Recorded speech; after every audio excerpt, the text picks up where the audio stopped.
Sunday didn't really begin until the food hit the table. The same faces were always there, the waitress knew your family's order by heart, and every meal felt like a neighborhood reunion. These weren't just restaurants. They were gathering places built by Black families that served their communities for generations. Here are 15 Black-owned restaurants that generations grew up in. Today, every one of them is gone. Section 1. The Restaurants of Greenwood. On Greenwood Avenue in Tulsa, Oklahoma, on any Sunday morning before the summer of 1921, the confectionery at the corner of Greenwood and Archer was already open, and the smell from inside was the first thing that reached you before you got through the door. Oscar and J.H. Williams had been established in Tulsa's Black commercial district long enough that their family name appeared on buildings up and down the avenue, the confectionery and office suites anchoring the intersection that functioned as the commercial heart of the 35 square blocks the rest of the country had not yet heard of. The confectionery sold sweets and drinks and small prepared foods, and on Sunday morning it drew the same people who had been in church an hour earlier, dressed in the same clothes, still holding the same posture, buying something sweet before the afternoon settled in, and the week ahead began to feel real.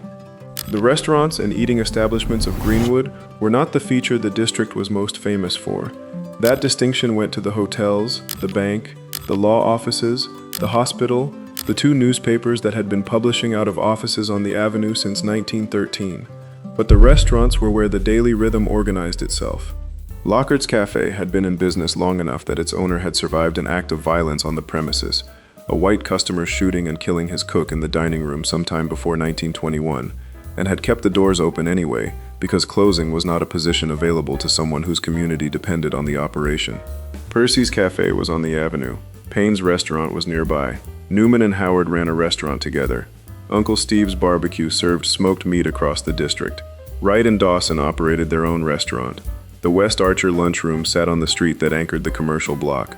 There were chili parlors and juke joints and ice cream shops and bakeries, a complete food economy contained inside 35 square blocks that functioned, by design and by sustained determination, almost entirely within itself.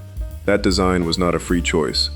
Tulsa, like every southern city operating under Jim Crow, confined its Black residents to specific streets and its Black businesses to specific blocks within those streets. Oklahoma had written segregation into its first state law the year it achieved statehood in 1907, and Tulsa's Black population had been directed toward the land north of the Frisco Railroad tracks from the city's earliest years. Ottawa W. Gurley, one of Greenwood's founding figures, purchased a stretch of that land in 1906, opened a grocery store and a rooming house, and sold lots exclusively to Black buyers. What grew from that decision over the following 15 years was a self-sustaining economy.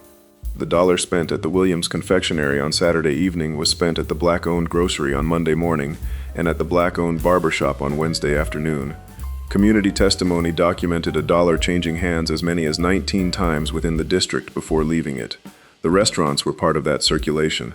Every meal eaten on Greenwood stayed on Greenwood. You could spend a full week in the district and have no reason to cross the tracks in any direction.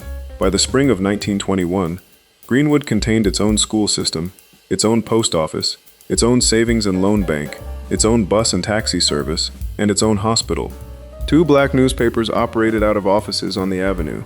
The district had 4 hotels. A significant portion of its population worked as dishwashers, janitors, porters, and domestics for white Tulsans and returned each evening to spend what they had earned within Greenwood's economy. Every dollar stayed. That was the whole structure. It required segregation to function, and it functioned despite segregation, and those 2 facts existed simultaneously in the same 35 blocks. On the evening of May 31, 1921, a dispute that had begun downtown over an elevator, involving a 19-year-old Black man named Dick Rowland and a white elevator operator named Sarah Page, had been reported in the Tulsa Tribune in language designed to produce a response. By nightfall, armed white residents had assembled by the thousands at the courthouse. By dawn on June 1, they had crossed the Frisco Railroad tracks and entered Greenwood. They burned it block by block, moving systematically through the streets. Aircraft were used, some eyewitness and investigative accounts documenting incendiary material dropped from above, making the Tulsa Race Massacre one of the first known aerial attacks on an American civilian population. When it ended, 35 square blocks had been reduced to rubble and ash. Contemporary estimates of the dead ranged from the official recorded figure of 39 to what historians now believe may have been as many as 300 people. Residents filed damage claims totaling more than $1.8 million, a figure representing an economic loss that researchers working a century later calculated had an equivalent value in excess of $500 million in present terms. All but one of those claims was denied. Every restaurant on the avenue was destroyed. Lockard's Cafe was gone. Percy's Cafe was gone.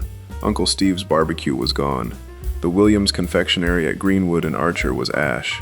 The city of Tulsa moved within days of the massacre to prevent rebuilding, passing an emergency fire ordinance requiring that all new construction in the district be built of brick and stone. The requirement was designed to make rebuilding financially impossible for a population that had just been violently dispossessed. Attorney B.C. Franklin, who had arrived in Tulsa 2 months before the attack, filed suit against the city, the mayor, the police chief, and several additional named defendants. A panel of 3 Tulsa County judges ruled in his favor. The city had no legal right to prevent property owners from rebuilding on their own land. Construction began while debris was still being cleared. Within 18 months, Lula Williams had reopened the family's Dreamland Theater and the confectionery and office suites at the Greenwood and Archer corner. An Oklahoma City paper documented the reopening in September 1922, the celebration of a business returning to the same address from which it had been burned. The restaurants came back because the people who ran them came back. They rebuilt in the same place because the community was still there and it still needed to eat, and because staying was its own form of argument with everyone who had assumed they would leave. By 1942, 21 years after the massacre, the Greenwood district had risen to 242 black-owned and black-operated business establishments, more than it had contained on the morning of May 31, 1921. The restaurants were among them. Lockard's Cafe had reopened and continued operating into the 1930s. Others came back in different configurations under different names, the same families in the same blocks, the same smell from the confectionery before you got through the door on a Sunday morning. What the community could not hold back the second time was the federal government operating through the Highway Act of 1956 and the City of Tulsa's Planning Commission. Beginning in the late 1950s, Tulsa's comprehensive plan identified Greenwood and the adjacent Kendall-Whittier neighborhood as the location for a ring road system the planners named the Inner Dispersal Loop. The northern section of that loop, designated Interstate 244, was routed directly through the heart of the district that had survived the 1921 massacre and rebuilt itself across 2 decades of sustained effort. A May 1967 article in the Tulsa Tribune described the Crosstown Expressway cutting across the 100 block of North Greenwood Avenue, across the very buildings that Edwin Lawrence Goodwin Sr., publisher of the Oklahoma Eagle, had publicly described as once a mecca for the Negro businessman, a showplace. The highway went through anyway. The remaining restaurants did not survive it. Integration had already begun to draw Black Tulsa customers into businesses across the city that had previously excluded them, thinning the customer base that Greenwood's economy required. The highway removed the physical blocks themselves. The dollar that had once changed hands 19 times inside 35 blocks had no blocks left to circulate in. The corner where the Williams Confectionery stood, at Greenwood and Archer, sits a few feet from the current edge of the I-244 overpass. No marker identifies it. No sign gives a name. The smell from inside the confectionery before you got through the door on a Sunday morning in 1920 exists now only in the accounts of the people who wrote it down, because the people who lived it are gone, and the building they lived it in was burned in 1921 and rebuilt and then erased again by a highway project 40 years later, and there was no third rebuilding. That corner in Tulsa is quiet now in the shadow of a highway, built through a neighborhood that had already survived a massacre. The next restaurant on this list was in a city that called itself the Future, while its government used the same tools and the same logic against a woman who had been open for exactly 1 year. Section 2. Leola King's Restaurant, 3 in the morning in the Fillmore district of San Francisco in 1946, was not the end of something, it was the middle. The jazz clubs on Fillmore Street and Geary Street and Post Street had been running since 9 the previous evening and would continue for another few hours at minimum, and when the sets finally ended and the musicians packed up and the last audience filtered out into the street, they were not going home to sleep. They were going somewhere to eat. A neighborhood that kept those hours required a restaurant willing to keep them alongside it, and Leola King was that restaurant, open from 10 in the morning until 4 the following morning, 18 consecutive hours. Every day she was in business. A window that long did not describe a restaurant that happened to stay open late. It described a restaurant that understood exactly what its neighborhood ran on and had organized itself to serve every part of it. The lunch crowd and the dinner crowd and the after-show crowd and the people leaving shift work at 2 in the morning with nowhere else to go. King had come to San Francisco from Los Angeles in 1946, at the exact moment when the Fillmore district was becoming something the rest of the city had not quite processed yet.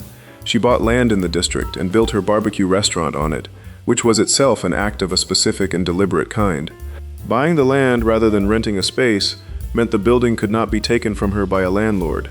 It meant the decision about whether she stayed or left was hers. In 1946, in the Fillmore, that was not a small thing to have arranged. The neighborhood she opened into had been built by a coincidence of history that nobody who lived through it would have chosen. Before 1941, the Fillmore was one of the more integrated neighborhoods west of the Mississippi, a dense grid of Victorian storefronts, 20 feet wide, housing Filipinos, Mexicans, Black Americans, Russians, Japanese Americans, and Jewish residents in the same blocks within walking distance of one another. On December 7, 1941, that arrangement changed permanently. President Franklin Roosevelt signed Executive Order 9066 in February 1942, and Japanese Americans in San Francisco were required to report to assembly centers and then to internment camps inland. They left their homes and their businesses behind. The properties were sold, in most cases at prices far below what they were worth, to whoever would buy them. Black workers arriving from Louisiana and Texas by the thousands, recruited with free rail tickets to work the shipyards in San Francisco and Richmond during the wartime production surge, settled into the vacated homes. The Fillmore absorbed them, and the neighborhood they built over the next decade was the one Leola King moved into in 1946. By the time she opened her doors, the district had already been accumulating its reputation for several years.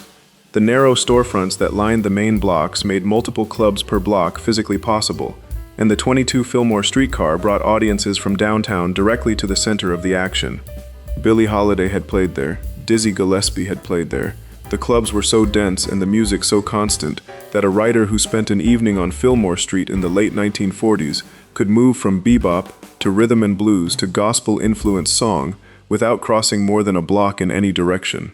Duke Ellington played the district, Ella Fitzgerald played it. John Coltrane, still young, worked the Fillmore clubs in the early 1950s. The name that attached itself to the neighborhood was the Harlem of the West, and it was not hyperbolic. It described something real about the density of music and commerce and communal life that had been compressed into those blocks by the same forces that had compressed black life into designated neighborhoods in every American city that practiced segregation. Leola King's restaurant existed inside that economy. The 18-hour operating window was not vanity or ambition. It was function. The Fillmore ran on a schedule that no restaurant keeping ordinary hours could serve. The lunch crowd was the day shift workers and the shoppers moving through the commercial blocks. The dinner crowd was families and the early show audience and working people who had finished their shifts at the shipyards. The late crowd, arriving after midnight and staying until 3 or 4 in the morning, was the musicians and the club workers and the audience from the final sets. The people for whom the neighborhood's nightlife was not a diversion but a livelihood, and who needed somewhere to eat when their work was done, just as surely as anyone who worked days. A barbecue restaurant that closed at 10 in the evening had nothing to offer that crowd. Leola King's restaurant had a full kitchen running until 4 in the morning, and the neighborhood filled it. 1 year after she opened, the city of San Francisco closed her down. The mechanism was the same one that would be used against thousands of other property owners in the Fillmore over the following 2 decades, and its formal name was urban renewal. President Truman had signed the National Housing Act of 1949, which authorized local governments to condemn and clear neighborhoods they designated as blighted, and to transfer that cleared land to private developers for redevelopment. The authority to declare blight was exercised with an extremely low evidentiary standard, and in practice it was exercised against neighborhoods whose primary distinguishing characteristic was that their residents were not white. San Francisco's redevelopment agency had declared the Western Addition blighted in 1948, the year before the federal authorization made large-scale clearance financially practical. The designation arrived before most of the neighborhood's residents knew it was coming, and it gave the city the legal architecture to do whatever it chose with the land inside the boundary. What the city chose to do was seize Leola King's restaurant, close her business, and remove her from a property she owned. She had bought the land. She had built the building. She had run an operation successful enough to fill its dining room across an 18-hour day and generate enough revenue to sustain a staff and a kitchen at full capacity through the early hours of every morning. None of that was a factor in the legal proceeding. The city had declared the neighborhood blighted. The city had decided what would replace it.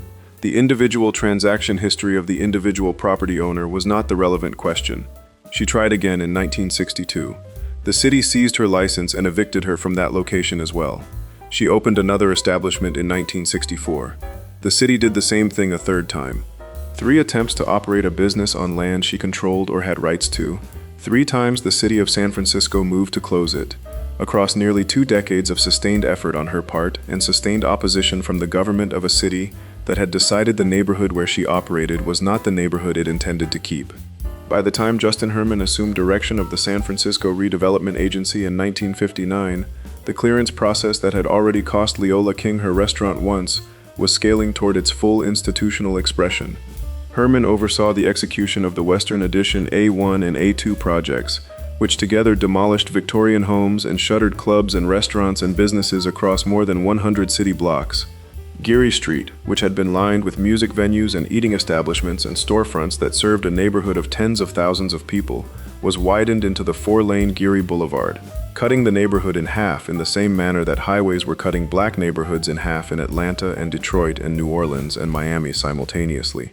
By 1964, the A1 project alone had displaced 4,000 residents. James Baldwin arrived in San Francisco in 1963 to document American racism on film, and found a neighborhood already in the process of coming apart, nearly 20,000 residents being removed from rental homes, private properties, and businesses by a government acting through eminent domain on behalf of private developers. The total count across the full span of the program reached nearly 5,000 homes and close to 1,000 businesses destroyed. The residents who lived through it had a name for what the government called urban renewal. They called it Negro removal. The phrase was not rhetorical. It described the observable output of the policy with more accuracy than the official terminology. The land cleared in the Fillmore did not produce housing affordable to the families who had lived on it. It produced development aimed at different residents, at a different price, serving a different city than the one that had existed on those blocks since the 1940s. Fillmore Street today has a jazz preservation district, designated by the city in the 1990s, with a plaza and historical markers acknowledging the music that filled those blocks for 2 decades.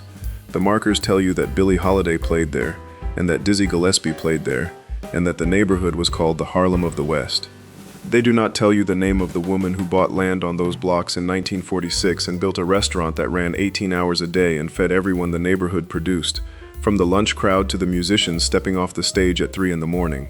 No marker in the Jazz Preservation District carries the name Leola King. Before we move on, if you're enjoying this analysis, please consider subscribing. It helps the channel tremendously. The Fillmore is quiet now in the hours where it used to be loudest. The next restaurant was not cleared by a redevelopment agency. The city used eminent domain to move it for a grocery store, and a Walmart stands on the ground where the booth was. Section 3. Alex Barbecue Heaven. The booth was in the back right corner, far enough from the door that you could hear the street without being on it, close enough to the kitchen that the smoke came through with a specific weight. It seated 4 comfortably and more when the movement needed more, and on the nights when it needed more, Ernest James Alexander came in and opened the place, whether it was his regular hours or not, because his daughter would remember decades later that her father understood exactly what was happening in that booth and considered showing up to support it as simply the right thing to do. You did not have to be a famous name to sit there. The booth was available to whoever needed it on whatever night they needed it.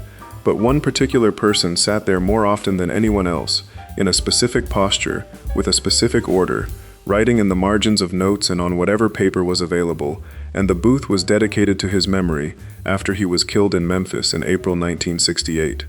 A shrine went up in the back right corner of Alex Barbecue Heaven on West Hunter Street in Atlanta, and it stayed there until the city came and took the building. Ernest Alexander had not always been a restaurant owner. Before Alex, he had been a coach at Fort Valley State College in Middle Georgia, a historically black institution that had been producing teachers and agricultural graduates since 1895. He made the transition into the restaurant business sometime before 1942, the year the first Alex opened on West Hunter Street, and by the time the movement found its headquarters in that part of Atlanta's west side, he had built enough of a presence in the city to operate 6 restaurants simultaneously, with the West Hunter Street location as the one everyone meant when they said the name. The restaurant was small by any standard that would have applied to comparable white-owned establishments. Small in square footage, small in seat count, modest in the way that every business in that corridor was modest, because the corridor itself had been designated by Jim Crow as the place black businesses were permitted to exist, and no amount of commercial success could expand a footprint beyond what the legal geography of segregation allowed. West Hunter Street was where Atlanta's Jim Crow zoning had concentrated black commerce, because the street ran east-west through the heart of the city's Black West Side and stayed far enough from the downtown business district that white Atlanta did not have to register it as a challenge to any arrangement it had established. The street that connected Alex and Pascal's and the Busy Bee Cafe was not a thriving commercial district in the way that a white commercial district of equal vitality would have been described. It was a corridor produced by confinement, and what the people who built businesses on it managed to make of that confinement was, by any honest accounting, extraordinary. Pascal's opened in 1947 across the street from Alex, and the two restaurants developed a relationship that was also a schedule. The strategy sessions happened at Pascal's. King and Young and Lewis and Abernathy and the rest would work through the afternoon and into the evening at the bigger, more formal space across the street, debating tactics and drafting responses and building the architecture of campaigns that would become the framework of what happened in Birmingham and Selma and Washington. When the meetings ended late and the formal business was done for the night, they came to Alex. What they came for was the ribs. The smoke from Ernest Alexander's pit produced something that Andrew Young, in conversation with a reporter decades later, described as probably as responsible as much as anything for Martin Luther King's greatest speeches. The mechanism was specific. King would have ribs from Alex delivered to his house when he needed to write, and the quality of the ribs was such that he could not stop eating them while they were still hot, and he could not sleep while he was still tasting them, and so he stayed awake through the night reading and writing, and the speeches that came out of those nights were the ones that moved the country. Coretta Scott King confirmed to Pamela Alexander, Ernest's daughter, years after the assassination, that Alex was her husband's favorite barbecue in the whole world. Pamela Alexander said she never forgot hearing it and never would. The comeback sauce had a name that Ernest Alexander chose himself. His daughter asked him what to call it one afternoon when they were sitting together, and he said, "Come back," meaning that anyone who tasted it would come back for more. The name worked as a description and as a philosophy simultaneously. Alex was not a restaurant that relied on novelty or on the kind of citywide reputation that came from press coverage. It relied on people tasting the food and returning. The sauce was thick and spiced and red in the way of a tomato-based southern sauce that had spent time on a low fire, and it went on the ribs at the table rather than in the pit, which meant you controlled the amount and the result was different for every plate. The ribs themselves came off a smoke that Alexander maintained as a controlled and specific practice rather than an informal fire, and the smoke built a crust on the outside of the meat while the inside stayed tight and then released when the teeth went through. You did not get a rib from Alex by being careless about it. The rib required attention, and the attention it required was the point. West Hunter Street Baptist Church sat immediately adjacent to the restaurant, which meant that Reverend Ralph David Abernathy, King's closest collaborator, and the man who would assume the leadership of the Southern Christian Leadership Conference after the assassination, preached from a pulpit 30 feet from Alex's kitchen wall. This was not a coincidence that the movement ignored. The physical proximity of the church and the restaurant and Pascal's across the street created a triangle of operations that functioned as the unofficial Atlanta headquarters of the civil rights campaign through the 1950s and 1960s. When King needed a place where he could eat and meet and plan without the surveillance and the threat that followed him everywhere else in the city, this block gave it to him. Ernest Alexander understood his restaurant's role in that and accepted it without ceremony. His daughter remembered that he would drive down to open the place after hours if someone called and said the leaders needed to come in. He was simply available when available was what was needed. When King was shot in Memphis on April 4, 1968, the restaurant on West Hunter Street became a place of grief in the same way the church next door became a place of grief. Alexander designated the back right corner booth as a memorial. The specific chairs and the specific table were marked as his, the place where he had sat with his notes and his order of ribs, and his inability to sleep because the food would not let him, and the physical space became a record of the person who had sat in it. Visitors came to stand near the booth for years afterward. The shrine was not a formal historical exhibit. It was a restaurant owner's decision about what that corner meant and who deserved to have it recognized. It stayed there as long as Alex stayed there, which was not as long as it should have. The city of Atlanta invoked eminent domain against the property in the late 1990s. Eminent domain is the government's authority to purchase private property for public use, and the use the city of Atlanta had identified for this particular piece of West Hunter Street was a public supermarket. The legal proceeding moved through its required stages, and the city bought the land at whatever price the proceedings determined was appropriate, and the building that had housed Alex Barbecue Heaven since 1942 was demolished. A Publix was built on the site. The Publix was subsequently replaced by a Walmart supercenter, which is what sits on the corner now. No marker identifies the location. No historical plaque names the address. The Walmart parking lot covers the ground where the booth stood, where the shrine stood, where the smoke came through from the kitchen at the back, where the city's civil rights leadership ate their late meals after the long strategy sessions across the street, where Andrew Young watched a man who would change the country eat ribs and go home to stay up all night writing. Pamela Alexander can point to the spot. She has done it for reporters. She says it is right there where you see the shrubs and the baskets. She says she does not have the physical building anymore, but she has it in her heart, and she has it in the comeback sauce. Her father named it himself. Alex is in a Walmart parking lot now, and the booth is gone and there is no sign. But across the street from where it stood, there was another restaurant that the city did. Alex is in a Walmart parking lot now, and the booth is gone, and there is no sign. The next restaurant across the street was not demolished by a city, it was closed by a university, and what went with it was the only place in Atlanta where the whole movement could eat, rest, plan, and stay the night under one roof. Section 4. Pascal's Restaurant. The fried chicken arrived at the table before you were ready for it. That was the particular quality of Robert Pascal's recipe that nobody who ate it could fully account for afterward. The crust had a specific sound when you broke through it, and then it gave way to meat that had been brined and seasoned and held overnight and cooked in fat at a temperature that Robert had arrived at through years of private calculation and had never written down for anyone. The recipe was a secret when Pascal's opened in 1947, and it was a secret when the restaurant closed in 2003, and it remains a secret because Robert Pascal died in 1997 and took it with him. What he left behind was the knowledge, confirmed by everyone who had ever eaten there, that the chicken was the reason the best of them came in. Not the vegetable soup, though King preferred the soup. Not the collard greens or the gumbo or the catfish étouffée, though all of those moved through the dining room in substantial quantities every service. The chicken was the anchor. It was what Robert's brother James understood they needed when they made the decision, sometime before 1947, that fried chicken would be the specialty of the house, and it was what held the restaurant's reputation together through 56 years of continuous operation at the corner of West Hunter Street in Atlanta, Georgia. Robert and James Pascal were raised in Thompson, a small town in East Georgia, about an hour from Atlanta, the children of sharecroppers. James wrote in his memoir that they worked the fields from dawn to dusk, wrapping both hands around cotton bolls, and that the work seemed never to be done. Robert was 10 years older and came to Atlanta first, in the early 1930s, where he began as a busboy at a cafeteria called Vaughn's, and worked his way upward through the kitchen hierarchy until he understood, from long practical observation, how a restaurant operated from every angle. He earned the informal title of Mayor Pascal in Atlanta's black social scene before he ever owned a place of his own. James came later, after Thompson, after a paper route and a vegetable market and several shoeshine stands, and a brief military service, and a stint as a Pullman porter, which was one of the few dignified and well-compensated forms of employment available to black men in that era. When he returned to Atlanta and the brothers pooled what they had saved, the combined total was enough to open a 30-seat sandwich shop at 837 West Hunter Street. They called it Morskal Brothers Soda. There was no kitchen in the building. Robert solved the kitchen problem by cooking everything at his apartment and sending it to the shop by taxi, because neither brother owned a car in the early years.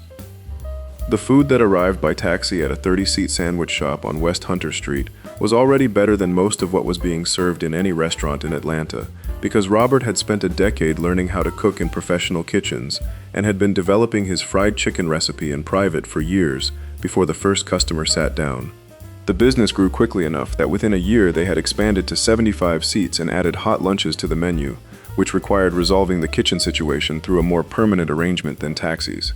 By the time the restaurant moved in 1959 to the larger space across the street at 830 West Hunter Street, it had a full kitchen and a cook who had perfected his central dish to the point that bringing people from across the city for a specific piece of chicken was not a promise. It was simply the accurate description of what kept happening. The 830 West Hunter Street location was where Pascal's became what history recorded it as. West Hunter Street ran east-west through the heart of Atlanta's Black West Side, and it was the address of Black Atlanta's professional and political class, not because anyone had chosen it freely, but because Jim Crow zoning had established which streets black businesses were permitted to occupy, and West Hunter was one of them. The restriction that created the corridor also concentrated everything that black Atlanta needed into walking distance of itself. Dr. King's church was nearby. His home was in the neighborhood. The SCLC operated out of offices on the west side. Reverend Abernathy preached at a church on the same block as Alex, a short walk from Pascal's. When you needed to gather the movement's leadership for a working meal, Pascal's was where you gathered them because it was where they already were, and because James and Robert Pascal had made clear from the beginning that their restaurant was available for whatever purpose the movement needed. Ora Bell Sherman served as Pascal's hostess for more than 30 years, and her approach to seating was a daily act of deliberate defiance. Atlanta's segregation laws required separate seating for black and white patrons. Sherman seated them together, at the same tables, and had done so since the restaurant opened, and she continued doing it through the 1950s and 1960s, while a significant portion of the city's police force was documented as belonging to the Ku Klux Klan. The restaurant's policy of integrated seating was not a political statement that the Pascals made publicly. It was a practice that Sherman enforced at the host stand every service, without announcement, and it made Pascal's one of the only spaces in Atlanta where black and white people could sit together over food and talk about what they were going to do next. What they were going to do next, in the specific booths and at the specific tables of the 830 West Hunter Street dining room, was the organizing logic of the American Civil Rights Movement at its most consequential. John Lewis, Andrew Young, Hosea Williams, Jesse Jackson, Julian Bond, Joseph Lowery, Ralph Abernathy, and Adam Clayton Powell Jr. were regulars.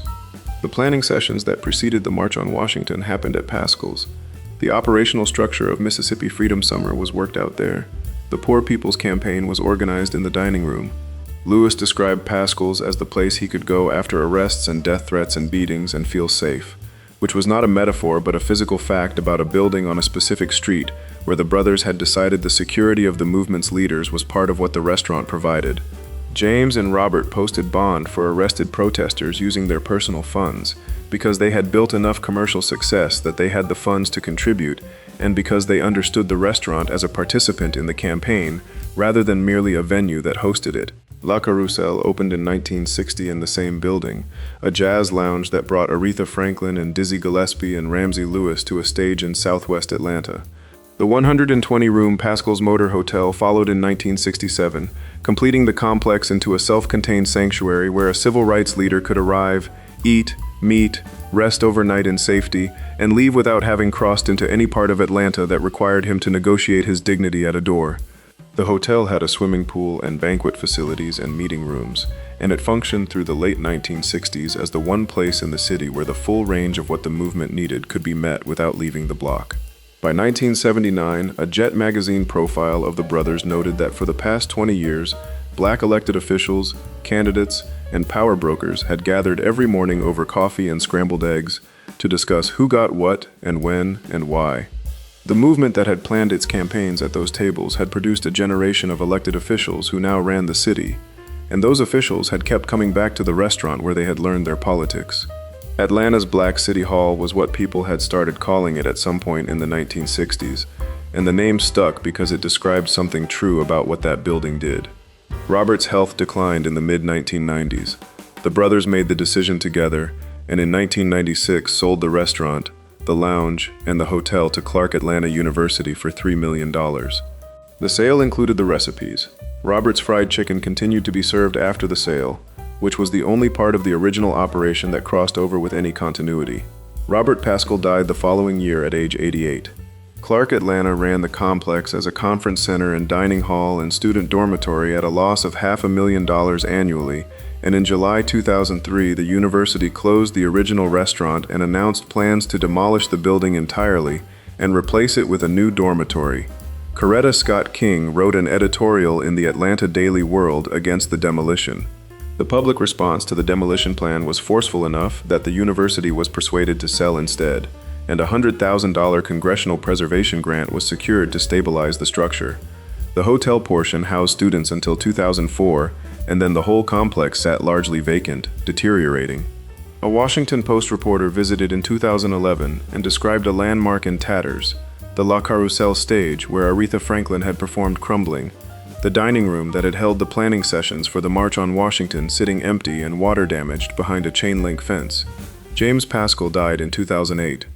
His funeral was held at Morehouse College's chapel, a few blocks from the original location. The New York Times ran an obituary. There is a Pascal's restaurant in the Castleberry Hill neighborhood of Atlanta, and there is a Pascal's at Hartsfield-Jackson Airport, and both carry the name and the history and a version of the menu. The building at 830 MLK Jr. Drive is still standing, in some condition that has not resolved itself into either demolition or restoration. The secret fried chicken recipe that brought the best of them in is gone. Before we move on, if you're enjoying this analysis, please consider subscribing. It helps the channel tremendously. The next restaurant did not fall to an institution, it fell to a highway, and what it took with it was the entire neighborhood that had been calling itself the Little Broadway of Miami. Section 5. People's Barbecue drivers on I-95 could smell it through their windows. That was the specific and documented fact about People's Barbecue at 350 Northwest 8th Street in Miami's Overtown neighborhood. The smoke from the pit reached the elevated highway that ran directly alongside the building, and anyone coming off the main off-ramp into what remained of the neighborhood would catch the smell before they saw the sign. That detail sits in the history of the restaurant with a weight that nobody who placed the pit in that location could have fully intended. The highway was built through Overtown in the early 1960s. People's Barbecue opened in 1962, at the edge of what the highway had not yet finished destroying. The smoke from its pit drifted upward to the road that had taken the neighborhood it was trying to feed, and the drivers on that road could smell the ribs through their windows, and most of them kept going. Bobby Lewis Sr. was a North Carolina native who came to Miami and, sometime before 1925, completed the training and licensing process that made him Miami-Dade County's first black pharmacist. In 1925, he opened People's Pharmacy on Northwest 8th Street in Overtown, a few doors from where the barbecue restaurant would eventually stand. A black-owned pharmacy in a black neighborhood in Miami in 1925 was not simply a commercial enterprise, it was infrastructure. The segregated hospital system gave black patients limited and often degraded access to white medical facilities, which meant that a black pharmacist in Overtown operated inside a community that depended on him in ways that a pharmacist in an unsegregated city would not have been asked to absorb. Lewis filled prescriptions and managed the counters and the stock, and at some point, in the practical logic of a man who understood what his neighbors needed, he began selling barbecue in the stand next door. The two businesses eventually merged into a single identity under the name People's Pharmacy and Barbecue, and at some point after that, the barbecue became the thing the neighborhood knew the address for. The pharmacy that had been the foundation gave way to the pit that became the institution. The neighborhood People's Barbecue was built to serve had been one of the most concentrated and self-sustaining black communities in the American South for more than 60 years before the expressway arrived. Overtown was established in 1896 as the designated black residential area of the new city of Miami, assigned to black workers who had been recruited from the Bahamas and the American South to build Henry Flagler's Florida East Coast Railroad, and then to staff the hotels and restaurants and service industries the railroad made possible. Colored Town was the name it operated under for the first decades of its existence, which named the legal and social arrangement accurately. The community that grew inside that arrangement named it for themselves as Overtown. By the 1930s, the two main commercial corridors had their own names. Northwest 2nd Avenue was Little Broadway, after the entertainment district it had become, and Northwest 3rd Avenue was Little Wall Street, after the density of black-owned professional and financial businesses that had accumulated there. The entertainment district that earned the Little Broadway name produced something specific to Overtown that did not exist anywhere else in Miami. Black performers who had been booked to play the resort hotels on Miami Beach were prohibited by law and custom from staying at those hotels. When Nat King Cole finished a set on the beach, he could not check into the room where a white performer of equal fame would have slept. What he could do was drive across the causeway and into Overtown, where hotels like the Mary Elizabeth and the Sir John and the Lord Calvert maintained rooms, and where clubs like the Harlem Square Club and the Rockland Palace were ready to host a second set later in the evening for an audience that had not been permitted in the beach venue. Ella Fitzgerald played the beach and then played Overtown. Cab Calloway did the same.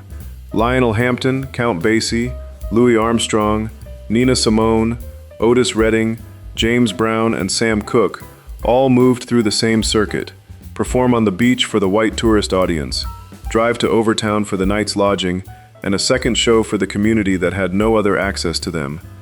Muhammad Ali, then fighting as Cassius Clay, trained in Overtown and used the pool at the Hotel Carver. The neighborhood was, for anyone who performed or competed at any level in Miami during those years, the only part of the city where a black person of any fame was actually welcome to stay.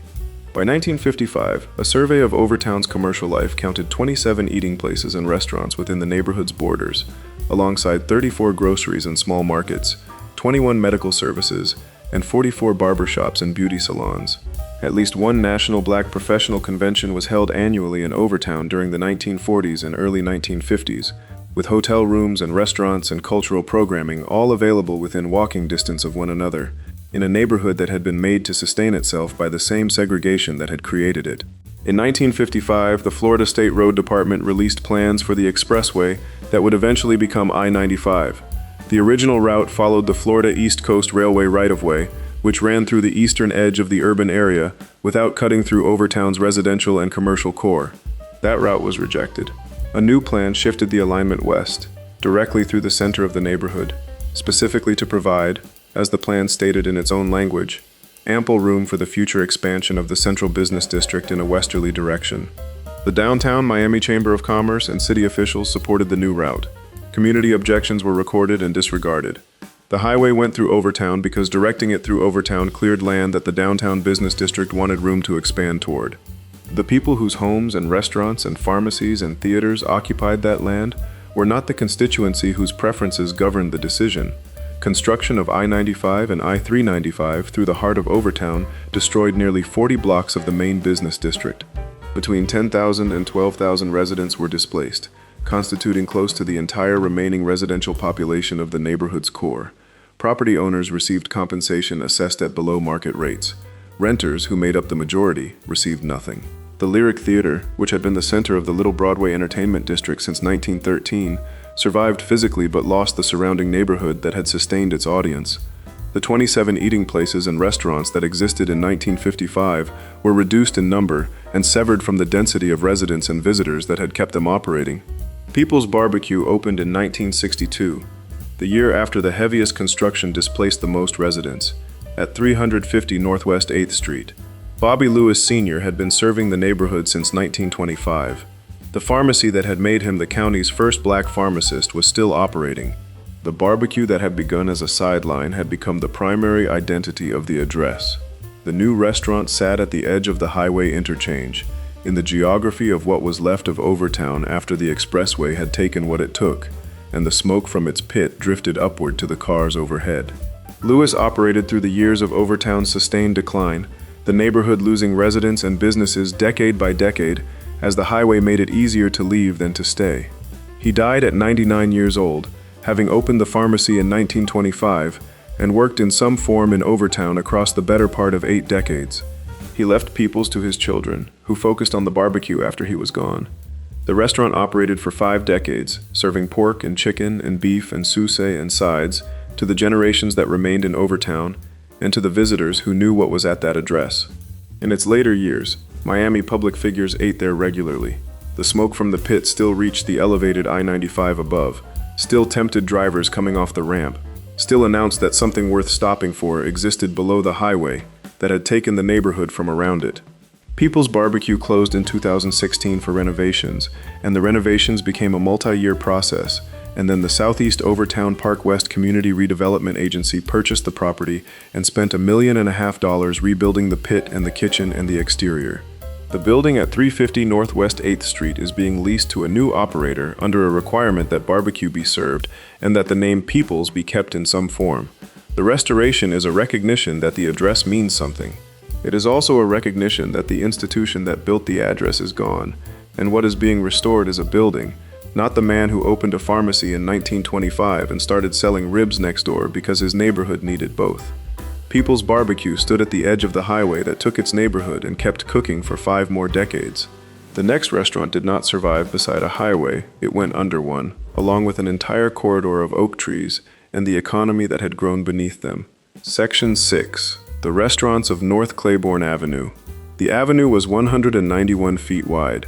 That was the measurement at the intersection of Ursulines and North Claiborne, and the number does not fully convey what 191 feet of urban boulevard looked like from the sidewalk in 1947 or 1950 or 1960, before anything changed.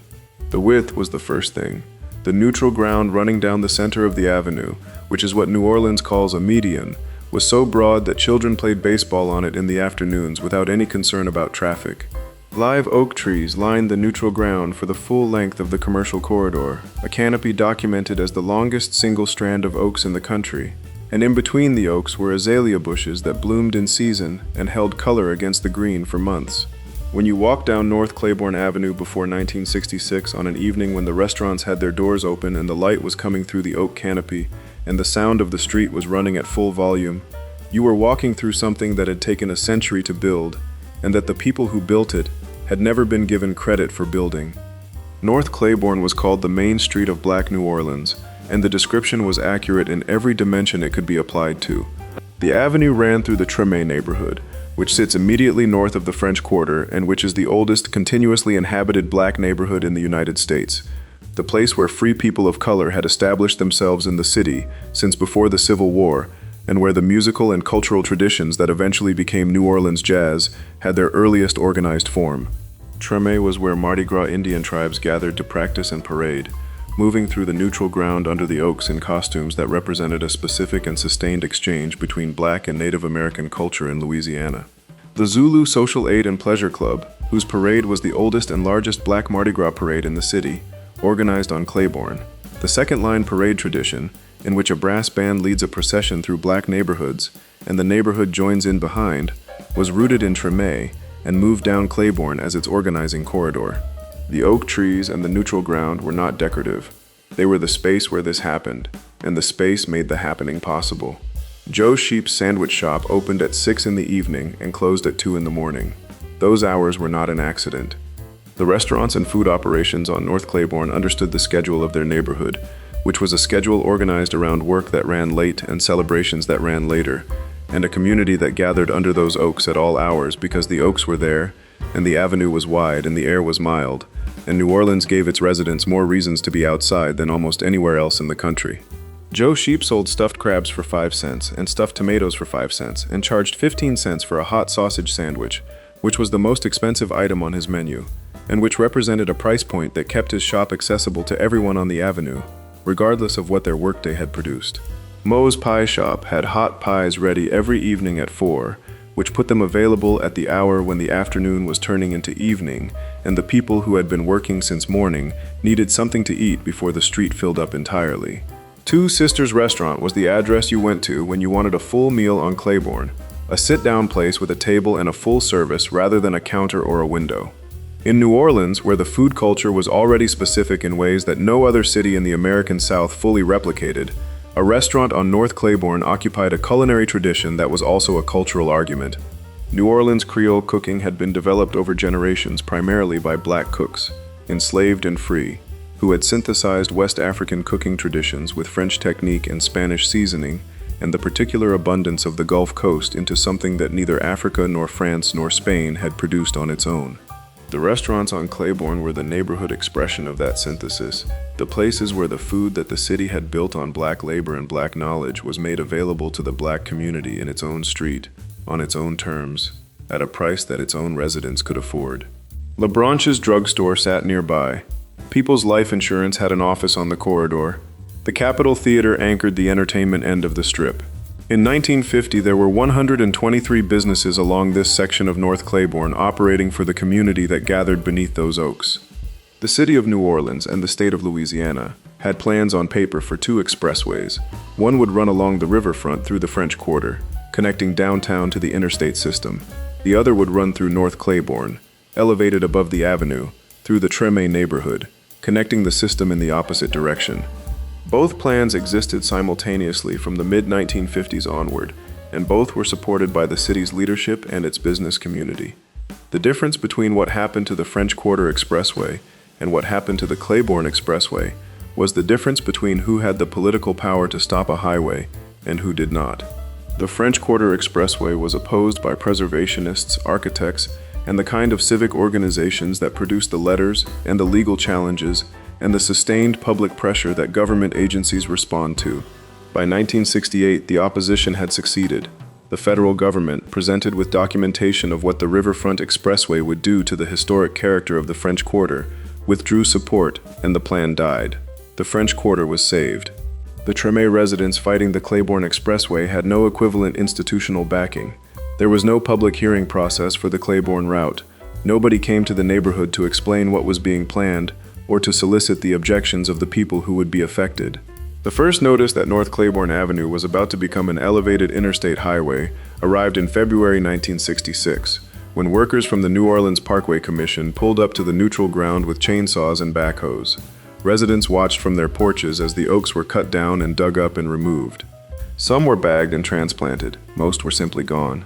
The construction took several years. The state had to acquire 155 individual properties along the stretch from Tulane Avenue to St. Bernard Avenue. 500 homes were demolished. More than 200 oak trees were cleared. The concrete pylons that replaced the oak trunks were massive and numerous, and the elevated highway they supported cast a permanent shadow over the former neutral ground that the oaks had canopied for a century. What had been an open boulevard where children played baseball in the afternoon became a dark, loud, diesel-saturated underpass. Edgar Chase III, who served as a business dean at Dillard University and president of a local preservation organization, described watching the neighborhood's response as immediate and total. The businesses that survived the construction lost the foot traffic and the gathering culture that had sustained them. And the residents who could leave did leave, and the neighborhood that had taken a century to build came apart within years of the highway opening. The 123 businesses that existed along that corridor in 1950 had declined to 44 by the late 1990s. Joe Sheep's sandwich shop, which had served stuffed crabs at 5 cents until 2 in the morning, was gone. Two Sisters restaurant was gone. Moe's Pie Shop was gone. The oak canopy under which Mardi Gras Indians had gathered and second-line parades had organized, and children had played in the afternoon, was replaced by the underside of an elevated interstate highway. The concrete pylons that stand where the oak trunk stood have been painted over the years with murals by local artists, which is an acknowledgement that something was taken from that ground, and an acknowledgement simultaneously that murals on concrete are not the same thing as oak trees. President Biden's infrastructure plan in 2021 specifically named the Claiborne Expressway in New Orleans as a candidate for the program designed to reconnect communities that highways had divided. As of 2026, the highway is still there. The shadow is still there. The businesses that serve the community beneath those oaks are still gone, and the French Quarter riverfront, whose expressway was stopped by the same federal government in 1968, still does not have a highway running over it. Before we move on, if you're enjoying this analysis, please consider subscribing. It helps the channel tremendously. The shadow of that highway fell over what had been the most alive street in Black New Orleans, and the businesses went quiet beneath it. The next restaurant was taken by a highway that went through the ground, and what the city built on top was a stadium and a parking lot. Section 7. The Brown Bomber Chicken Shack Hastings Street ran longer than Bourbon Street. That was the comparison people made in the 1930s and 1940s when they wanted to convey what the street was, and the measurement was accurate, and the comparison understated what was there. Bourbon Street had a reputation built on tourism, and on a city's decision to market itself around a concentrated strip of entertainment for visitors. Hastings Street had built itself with no such intention and no such audience. It had built itself because the people who lived in Black Bottom could not live anywhere else in Detroit, and so they built everything they needed within the boundaries they were permitted to occupy. And what they built on Hastings and along the St. Antoine corridor heading north into Paradise Valley was a commercial and cultural district that ran for miles without repeating itself. Dense with nightclubs and restaurants and hotels and groceries and barbershops and policy offices and every other enterprise, a community of hundreds of thousands of people required to sustain itself across every hour of every day. The Brown Bomber Chicken Shack took its name from the heavyweight champion of the world. Joe Louis had been born Joseph Louis Barrow in Lafayette, Alabama in 1914, the son of sharecroppers, and had come north with his family in the Great Migration that was populating Black Bottom with a new resident every day through the 1920s and 1930s. He trained in Detroit. He built his career in Detroit. When he took the world heavyweight title from James Braddock in 1937 and held it through 25 consecutive successful defenses, the longest single reign at heavyweight in boxing history, he became the most famous black man in America and one of the most famous men of any race on the planet. Detroit named things after him. The nickname his handlers had given him, the Brown Bomber, went onto a chicken shack on Hastings Street, and the Chicken Shack became one of the anchors of the Paradise Valley Entertainment Corridor, a place where you could eat after the late show at the Flame Show Bar or before the early show at the 606 Horseshoe Lounge, where Ella Fitzgerald and Count Basie and Billie Holiday had all performed for audiences that were sometimes black and white together in the particular integration that Paradise Valley's best clubs had managed to maintain even inside a segregated city. A Chicken Shack was not a diminishment in that context. In Black Bottom, the restaurant and the music venue existed along the same spectrum of evening entertainment, and the best chicken in the corridor could anchor a night the way a headlining musician could. The food that came out of the Brown Bomber's kitchen operated inside the soul food tradition that the Great Migration had carried north from Alabama and Mississippi and Georgia. The same seasoned cast-iron cooking that had been built on plantations and carried through decades and adapted to northern cities without losing its essential logic. In Detroit in the 1940s, fried chicken from a black-owned kitchen on Hastings Street was not a Southern relic. It was the current and living center of Black Detroit's food culture, and the Brown Bomber Chicken Shack was where you went when you needed it done right and the hour was late. John Lee Hooker came to Detroit from Mississippi and played at Henry's Swing Bar on Madison Street in Black Bottom in the same years the Chicken Shack was operating at full volume on Hastings. He played in a style that he had built himself, the spoken-word Mississippi drawl over a guitar line that was different from anything the Chicago blues was producing, and in Detroit he recorded what became one of his most celebrated pieces. The record came out of those streets, out of those venues, out of the particular sound of a Mississippi man playing for a room full of people who had also come north from Mississippi and Alabama and Tennessee, and who recognized in the guitar line something from home that was still alive in a new city. Berry Gordy, who would later found Motown Records and build it into the most commercially successful black-owned record label in American history, grew up moving through those same streets and clubs. Old Hastings Street was his formative landscape. Motown was the sound that came out of Black Bottom after Black Bottom was gone, the music of a neighborhood expressing itself through an industry built on its memory. The Great Migration had produced Black Bottom in the first place. Detroit's automobile industry, after years of resistance, had begun opening factory jobs to black workers in the early decades of the 20th century, and Ford Motor Company under Henry Ford specifically recruited black workers for its River Rouge plant. The black population of Detroit swelled from 41,000 in 1920 to 120,000 by 1930, and the people arriving found that their housing options were confined by restrictive covenants and redlining and custom to the Near East Side of the city. Black Bottom absorbed them. By 1952, there were more than 2,500 black-owned businesses in Detroit, with 167 documented on Hastings Street alone in that year's directory published by the Booker T. Washington Trade Association, which maintained an annual count of black commercial enterprises in the city. The district at its height contained the Lucy Thurman Yucca, the Biltmore Hotel, the Fairbairn Hotel, 17 nightclubs, 10 restaurants, 8 groceries, 17 physicians, and 6 drugstores within its blocks. The 1943 race riot damaged the district in ways that preceded its physical destruction. White patrons who had been part of the mixed audiences at the better Paradise Valley clubs stopped coming after the riot, and the clubs that had depended on that integrated customer base began to struggle. By 1946, Mayor Edward Jeffries and the Detroit Housing Commission had formally condemned the area under the language of urban renewal, designating it as blighted and authorizing the process that would eventually clear it. The National Housing Act of 1949 provided federal money for the clearance. Mayor Albert Cobo, who took office in 1950, pushed the project aggressively. Hastings Street itself was razed between 1950 and 1952. The physical process of demolition moved through the residential and commercial blocks of Black Bottom during those years, displacing the families and businesses that had built the district across 3 decades. What replaced the cleared land in the section immediately north was Lafayette Park, a residential development designed by Ludwig Mies van der Rohe, one of the most celebrated modernist architects of the 20th century. The land that had housed a black community of hundreds of thousands of people, a density of church and commerce and culture that had no equivalent anywhere else in Detroit, was transferred to a modernist residential project aimed at a different population entirely. The Detroit Free Press described the whole undertaking in 1974 as urban renewal's first fiasco, a characterization that acknowledged the failure of the project to produce the promised benefits for the displaced residents, while declining to name what the actual beneficiaries had received. The I-375 highway, the Chrysler Freeway, was constructed beginning in 1959 through the remaining portions of the neighborhood.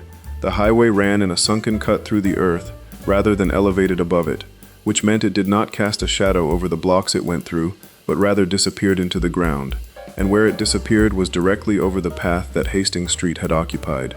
The sunken I-375 passes over where Hastings Avenue once was, which is a fact that requires a moment to process.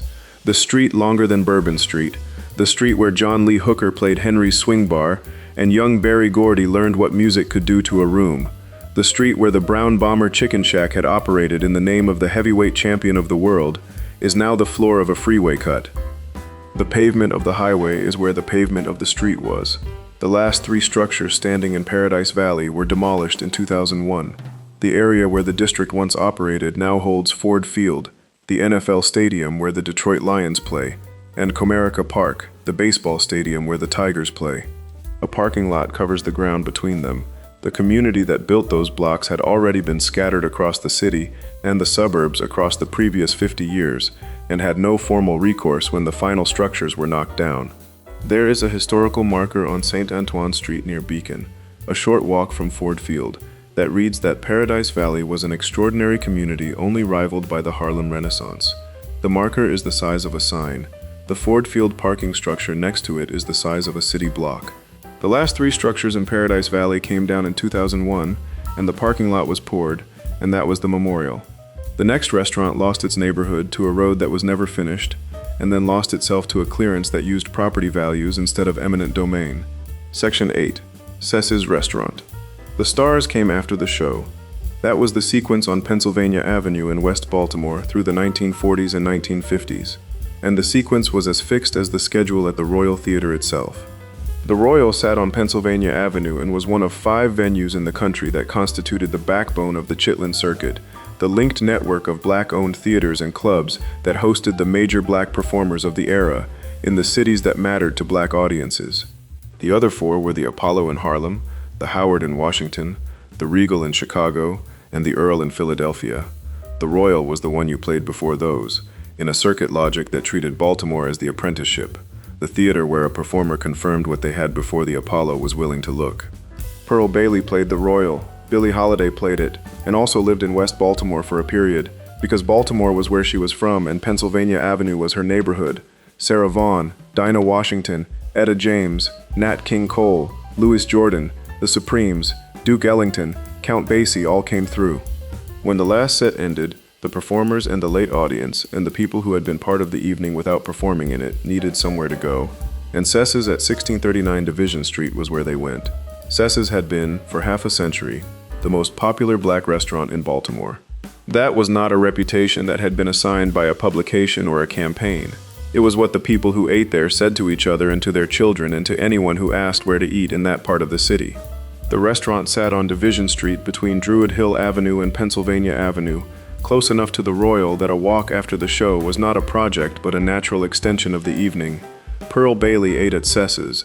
Billie Holiday ate there. Sarah Vaughan and Dinah Washington came in from the Royal.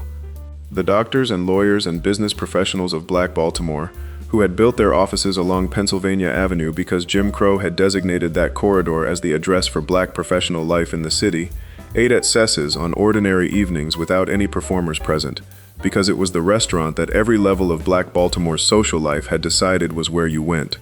The performers made it famous. The community made it essential. Pennsylvania Avenue was Black Baltimore's main street in the same way that West Hunter Street was Black Atlanta's main street and Hastings Street was Black Detroit's main street and North Claiborne was Black New Orleans's main street. It was not the street Black Baltimore would have chosen freely. It was the street Jim Crow had made available, and Black Baltimore had built everything it needed onto it because the rest of the city was closed. U.B. Blake, the ragtime pianist and composer whose career stretched from the 1890s into the 1970s, got his start in West Baltimore. The Royal Theater anchored the entertainment economy. Black doctors and lawyers and insurance offices lined the corridor. The restaurants existed in a dense supporting ecology around all of it, serving the performers after the show and the professionals before their next appointment and the families on Sunday and the after-church crowd and the workers heading home from the factories and the shipyards late in the evening. Sess's was the one that held all of it, that served all of those people, and had done so long enough that it was simply understood as the address for a meal in Black Baltimore the way a church is understood as the address for a Sunday morning. Vilma's Restaurant and Tavern at 2242 Pennsylvania Avenue was known for crab cakes, which in Baltimore was the measure by which a seafood restaurant declared itself serious or did not. The Alhambra at 1520 Pennsylvania Avenue had its own version of the same reputation. The Soul Shacks, operating out of two locations, served fried chicken and potato salad and collard greens and stewed cabbage and cornbread at the price that made them the everyday option when Cess's was the special occasion. Sampson's, which J.A. Duke Martin opened on Division Street in the 1950s, was the place with the bakery where you could watch through the window as the bread and rolls came out of the oven. Smothered pork chops, chitterlings, collard greens, hog maws, the bread fresh from the oven that you could see being made. Sampson's ran for more than 5 decades and closed in 2006. The highway plan arrived in West Baltimore in the early 1960s, and what it described on paper was a connection between Interstate 70 and the downtown Baltimore highway network, a link that would require clearing a swath through the predominantly black neighborhoods on the city's west side. The plan designated specific blocks for demolition. The families who lived in those blocks received notice and were required to leave. The businesses in those blocks were required to close. Construction of the section that would become known as the Highway to Nowhere began after the notices went out, and the bulldozers moved through the blocks as planned. 971 homes were demolished. 62 businesses were demolished. 1 school was demolished. Somewhere between 1,500 and 2,800 residents were displaced, the counting complicated by the difference between homeowners with documented addresses and renters without equivalent legal standing in the process. And then the construction stopped. The section that was built ran for 1.4 miles of the planned 2.3, which is to say it was built long enough to destroy the neighborhoods it moved through, and not long enough to connect to anything useful on either end. Community opposition and environmental challenges had accumulated during the construction years, and in 1979 the larger highway expansion project was canceled. The unfinished stub of highway sat there with its on-ramps and its off-ramps, and its 6 lanes leading from nothing to nothing, the road to nowhere, which is the name it has carried ever since. The families and businesses it had displaced did not receive their homes and establishments back when the highway was canceled. The displacement was the part that was permanent. The highway was the part that turned out to be optional. There was a second and quieter version of the same destruction happening in the neighborhood of Rosemont, a few miles northwest. Historian Emily Lieb documented this in her 2025 book on West Baltimore, tracing how a highway plan that was never built managed nonetheless to destroy a black middle-class neighborhood that had been functioning and self-sustaining. The mechanism was the map itself. When planners published the route of a proposed east-west expressway through Rosemont in the late 1950s, the designation of those blocks as a future highway zone triggered the withdrawal of mortgage lending and insurance coverage and city investment from the area. The white homeowners who were in a position to sell quickly sold quickly, moving before the highway materialized, and real estate professionals moved in behind them, buying at deflated prices and reselling to black families at inflated prices through predatory financing arrangements that extracted wealth while appearing to offer access to homeownership. The highway was never built. About 900 homes were condemned in preparation for a project that never happened, and the condemnation alone was sufficient to extract the economic stability from the neighborhood. A Baltimore Sun reporter named James Dilts described the dynamic in 1968, the year before construction of the Highway to Nowhere began, in language that covered both versions of the same pattern. Plans for highways, if they are around long enough, become self-fulfilling prophecies. To scar a city, you do not need to build a thing. You need only make a map. Cess's closed. Vilma's and the Alhambra closed. The Soul Shacks closed. Sampson's lasted until 2006, the bakery window still drawing the people who remembered watching the bread come out of the oven. The smothered pork chops still done the way they had always been done. And then in 2007, the building was demolished. The University of Maryland's biopark expansion needed the land. The building at that address became the footprint of a medical research facility. J.A. Duke Martin's restaurant, which had fed Black Baltimore for more than 50 years, became the parking structure of a research campus. The Royal Theater on Pennsylvania Avenue came down in 1971. A state office building replaced it. No theater stood in its place. The performers who had eaten at Cess's after the last show had nowhere left to go when they came back to Baltimore, because the street that had held everything they needed no longer held any of it, and the highway that ran through the middle of it still leads from nothing to nothing. Before we move on, if you're enjoying this analysis, please consider subscribing.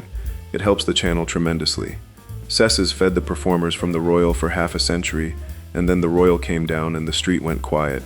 The next restaurant was lost to a document stamped in a municipal office, and the woman who ran it could not outrun the plan no matter how many times she moved. Section 9. The New Ritz Cafe. On a weekend evening in the 1940s or 1950s, as many as 20,000 people moved through the South Side neighborhood of Asheville, North Carolina on foot.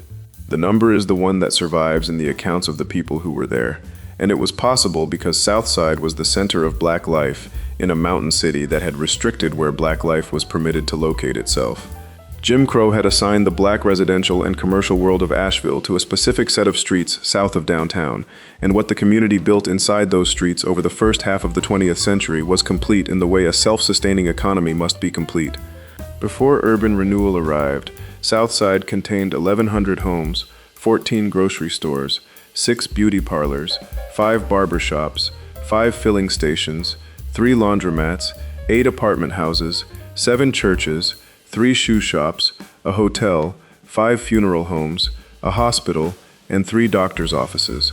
The restaurants that occupied those blocks are harder to count precisely because no survey was specifically organized around them, but they existed in the same density as everything else, fed by the same 20,000 people who gathered on those streets on a Saturday night, and needed somewhere to eat before and after everything else they were doing. Margaret Harrison operated her restaurant inside the later end of that tradition.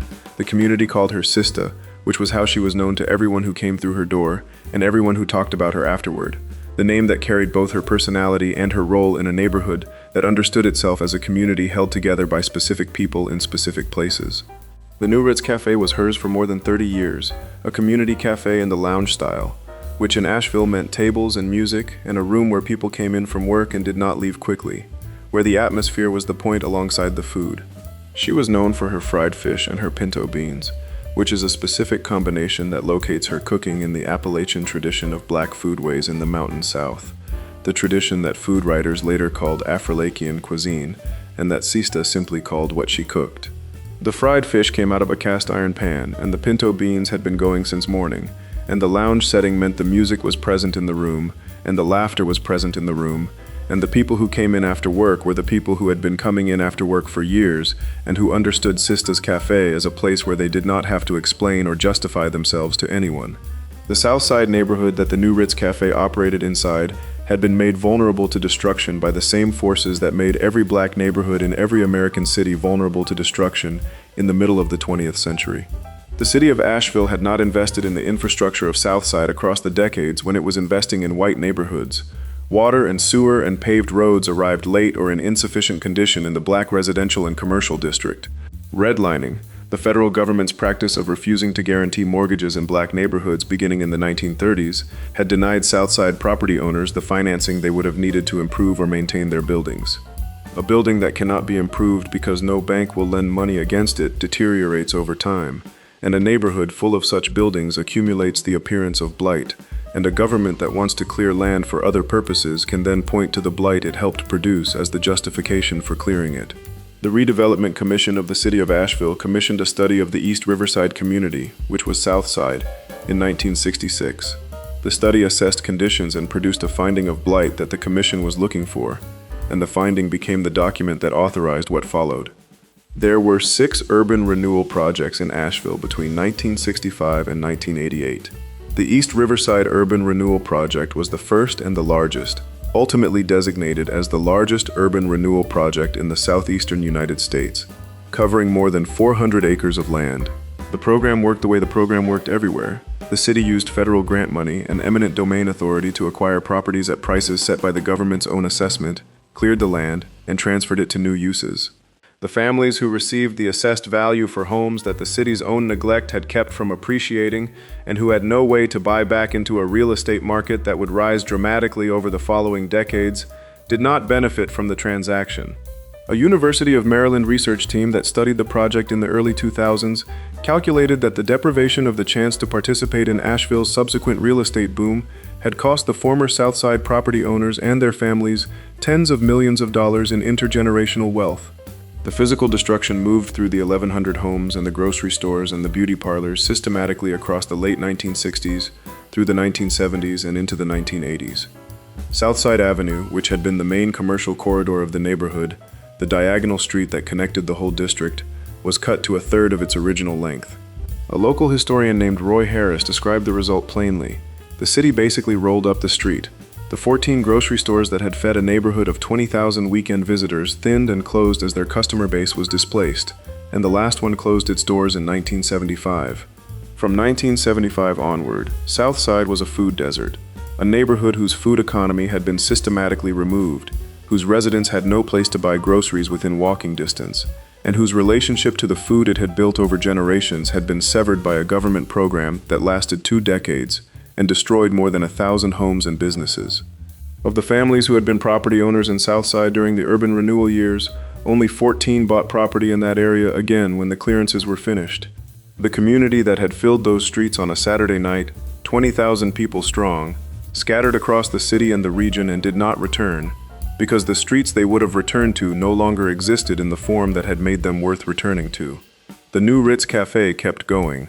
Sista had not been a Southside property owner who lost her building to eminent domain in the clearance years, and so the restaurant survived the immediate destruction of the surrounding neighborhood and continued to operate as the neighborhood reconstituted itself in reduced form around what remained. 30 years is a long time to run a restaurant by any standard, and Sista ran hers through the decades when Southside was a fraction of what it had been, serving the community that remained, keeping the lounge atmosphere and the music and the fried fish and the pinto beans going for people who remembered what the neighborhood had been, and for the people who had come after and knew only what it was. The restaurant was the continuity. It was the thing that connected the neighborhood that had existed before the clearances to the reduced version that existed after, and Sista running it for 30 years was a sustained act of presence in a place that the city had tried to empty. In 2001, the rent on her original location went up in the way that rents go up in neighborhoods that are beginning to be discovered by developers and by the demographic that follows development. Rising rents are not eminent domain. They do not require a municipal finding or a legal proceeding or a government stamp on a document. They require only a landlord who has seen what the neighborhood around the building has started to become and who has adjusted the price accordingly. The mechanism is quieter than a bulldozer. It arrives in an envelope. Sista could not pay what the new rent required, and the original location of the new Ritz Cafe closed in 2001. She passed away in late 2024, having outlived the restaurant by more than 2 decades, and having watched the neighborhood she had served for 30 years move through successive cycles of depletion and partial recovery without the restaurant that had been its food culture and its gathering place. Her daughter Rhonda Wynn and her granddaughter Kiara Wynn opened Sistas on Montford in September 2025, a counter-service soul food operation running out of a convenience store in the Montford neighborhood, serving fried catfish and broccoli casserole and potato salad made with celery seed because that was how Sista made it, and the taste was the inheritance. Sista did not live to see it open. Sista's restaurant lasted 30 years past the clearances and was finally taken by a rent increase rather than a bulldozer. The next restaurant on this list was demolished deliberately from a street that survived everything else, by a process that did not need eminent domain because it had something that worked faster. Section 10. The Donut Shop. The Jade Room seated 100 people. That detail sits in the history of the donut shop at 335 East Pettigrew Street in Durham, North Carolina, like a measurement of everything that is missing from the way the place tends to be remembered, if it is remembered at all. A restaurant in a black neighborhood in the American South in the 1940s and 1950s that contained a dedicated banquet room for 100 guests was not a small operation making do on the margins. It was an establishment of genuine civic standing, the kind of space where formal occasions organized themselves, where the leadership of Black Durham's professional class sat down together for the meals that accompanied decisions. The Durham Business and Professional Chain, the city's oldest black business advocacy organization, compiled a near-comprehensive list of black-owned restaurants, taverns, inns, and hotels that had operated in the neighborhood called Hayti between the early 1940s and the early 1970s. They counted 28. The donut shop was on that list. Its owner described it in its own advertising as the South's finest eating establishment, which was a claim made by a person who had seen the competition and was confident in the comparison. In 1946, Dan Martin, an executive at the North Carolina Mutual Life Insurance Company, hosted a group of the company's clerks in the Jade Room. NC Mutual was itself one of the largest black-owned businesses in the entire country, founded in Durham in 1898 and built over the following decades into what its own materials called the largest black business in America, with offices on Parish Street in Durham, in the district that had earned its own nickname of Black Wall Street. NC Mutual's executives needed a room for 100 people when they gathered for a company occasion, and they had one, in the Jade Room at the donut shop on East Pettigrew Street, in a neighborhood that had been made to sustain itself and had done so with extraordinary results. Haiti was named by its founding residents after the Republic of Haiti, which was the only nation in the world created by a successful black slave revolt. The name was a deliberate political statement made by people who understood what they were building and wanted the name to announce it. The neighborhood occupied a stretch of South Durham along Fayetteville Street and its surrounding blocks, and it had been assigned to black residents by the same logic of segregated geography that had assigned every other black neighborhood in every other southern city to its particular streets. Durham's particular history, shaped by the tobacco and textile industries that employed enormous numbers of black workers, and by the proximity of North Carolina Central University and the ambitions of the business class that had built NC Mutual, produced a Haiti that was unusually dense in its professional and commercial development. By the early decades of the 20th century, there were law offices on Fayetteville Street and insurance offices and real estate companies and the headquarters of major black institutions, and the restaurants that served the people who worked in those offices and lived on the surrounding blocks had developed alongside them. The restaurants of Haiti understood their neighborhood's schedule and social architecture completely. Papa Jack's Congo Grill served the evening crowd in the idiom its name implied, something with more rhythm and more heat than a lunch counter, the kind of place that ran long into the night. Elvira's Blue Dinette was its own particular combination of scale and personality. The College Inn served the students and faculty from the university. The Biltmore Hotel and Grill combined lodging with food service for the professional visitors who came to Durham for business with NC Mutual or with the other institutions that made the city significant in black commercial life.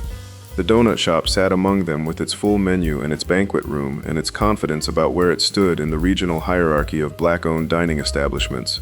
A funeral home director named Scarborough, who grew up in Haiti and whose own family business survived the clearance era, described later what the commercial district meant in the simplest possible terms. They did not think about going downtown, he said, because they knew there would be problems downtown, but they did not have to. Everything that Black Durham needed existed within walking distance in Haiti. In 1958, the state of North Carolina authorized the construction of the Durham Freeway, designated as Route 147, which would run through the center of the city and connect the downtown area to the suburban ring developing to the south and west. The route selected for the freeway went through the heart of Haiti. The authorization was the document, the stamp on the paper that set the sequence in motion, and what made the sequence particularly corrosive in Durham was the layer of political manipulation that accompanied it. Black civic leaders in Durham were presented with the urban renewal program not as a threat, but as an opportunity, a federally funded investment that would improve the neighborhood through redevelopment. The presentations were optimistic about what would follow the clearance. Some of the black leadership supported the program, and some of the community followed their leaders. By the time the full scope of what was happening was understood, the process was already underway in a way that was not reversible. The IndieWeek's account of the period described black voters duped into overwhelmingly supporting a project that would effectively ghettoize and destroy what had been a booming, self-dependent economy. The Durham Redevelopment Commission had not needed to fight the community because the community had been persuaded to stand aside. The destruction of more than 4,000 households and 500 businesses in predominantly black areas of Durham was the accumulated result of the freeway construction and the urban renewal projects that ran alongside and after it, from the late 1950s through the 1970s. The Fayetteville Street corridor was divided and severed from what was becoming downtown Durham by the highway. The Jade Room at the donut shop, which had held NC Mutual's executives and 100 guests for a company dinner in 1946, was gone. Papa Jack's Congo Grill was gone. Elvira's Blue Dinette, the College Inn, the Biltmore Hotel and Grill were gone. Of the 28 black-owned restaurants, taverns, inns, and hotels that the Durham business and professional chain had documented as operating in Haiti between the early 1940s and the early 1970s, one survived. That one was the Chicken Box, operated by Claiborne Tapp Jr., who had started the restaurant at its original location at NC 55 and Riddle Road in the late 1950s, moved to a Haiti location on South Roxborough Street in the early years of the restaurant's growth, was forced out of that Haiti location by urban renewal in 1966, and continued operating after the displacement because he had the particular combination of resources and determination and patience to keep going when others could not. The restaurant that exists today is called the Chicken Hut. It is the only continuous line of institutional memory from the 28 restaurants that the chain compiled, and its survival is specific to the particular resilience of the Tapp family, rather than to any general condition that favored the survival of Haiti's food culture. The other 27 establishments do not have a successor. The donut shop does not have a successor. The Jade Room, the 100 seats, the NC Mutual executives gathering in it for the kind of occasion that required a dedicated banquet room, do not have a successor. The integration that came with the Civil Rights Act of 1964 added a second layer to what was already happening. The restaurant economy of Haiti had been built specifically on the condition of segregation, on the reality that Black Durham needed to feed itself within its own borders because it was not welcome elsewhere. When legal integration made it possible for Black Durham's professional class to eat anywhere in the city, some of them ate elsewhere. The customer base that had sustained 28 restaurants began to spread across a city that had previously been closed to it, and the restaurants that had depended on the concentrated spending of a captive community found themselves competing for customers who now had choices. The freeway took the physical structure of the neighborhood.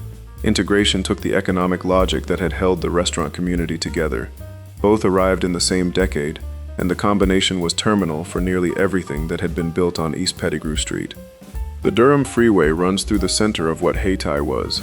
The St. Joseph African Methodist Episcopal Church survived and became the Haiti Heritage Center, a cultural institution that holds concerts and exhibitions and the memory of what the neighborhood was.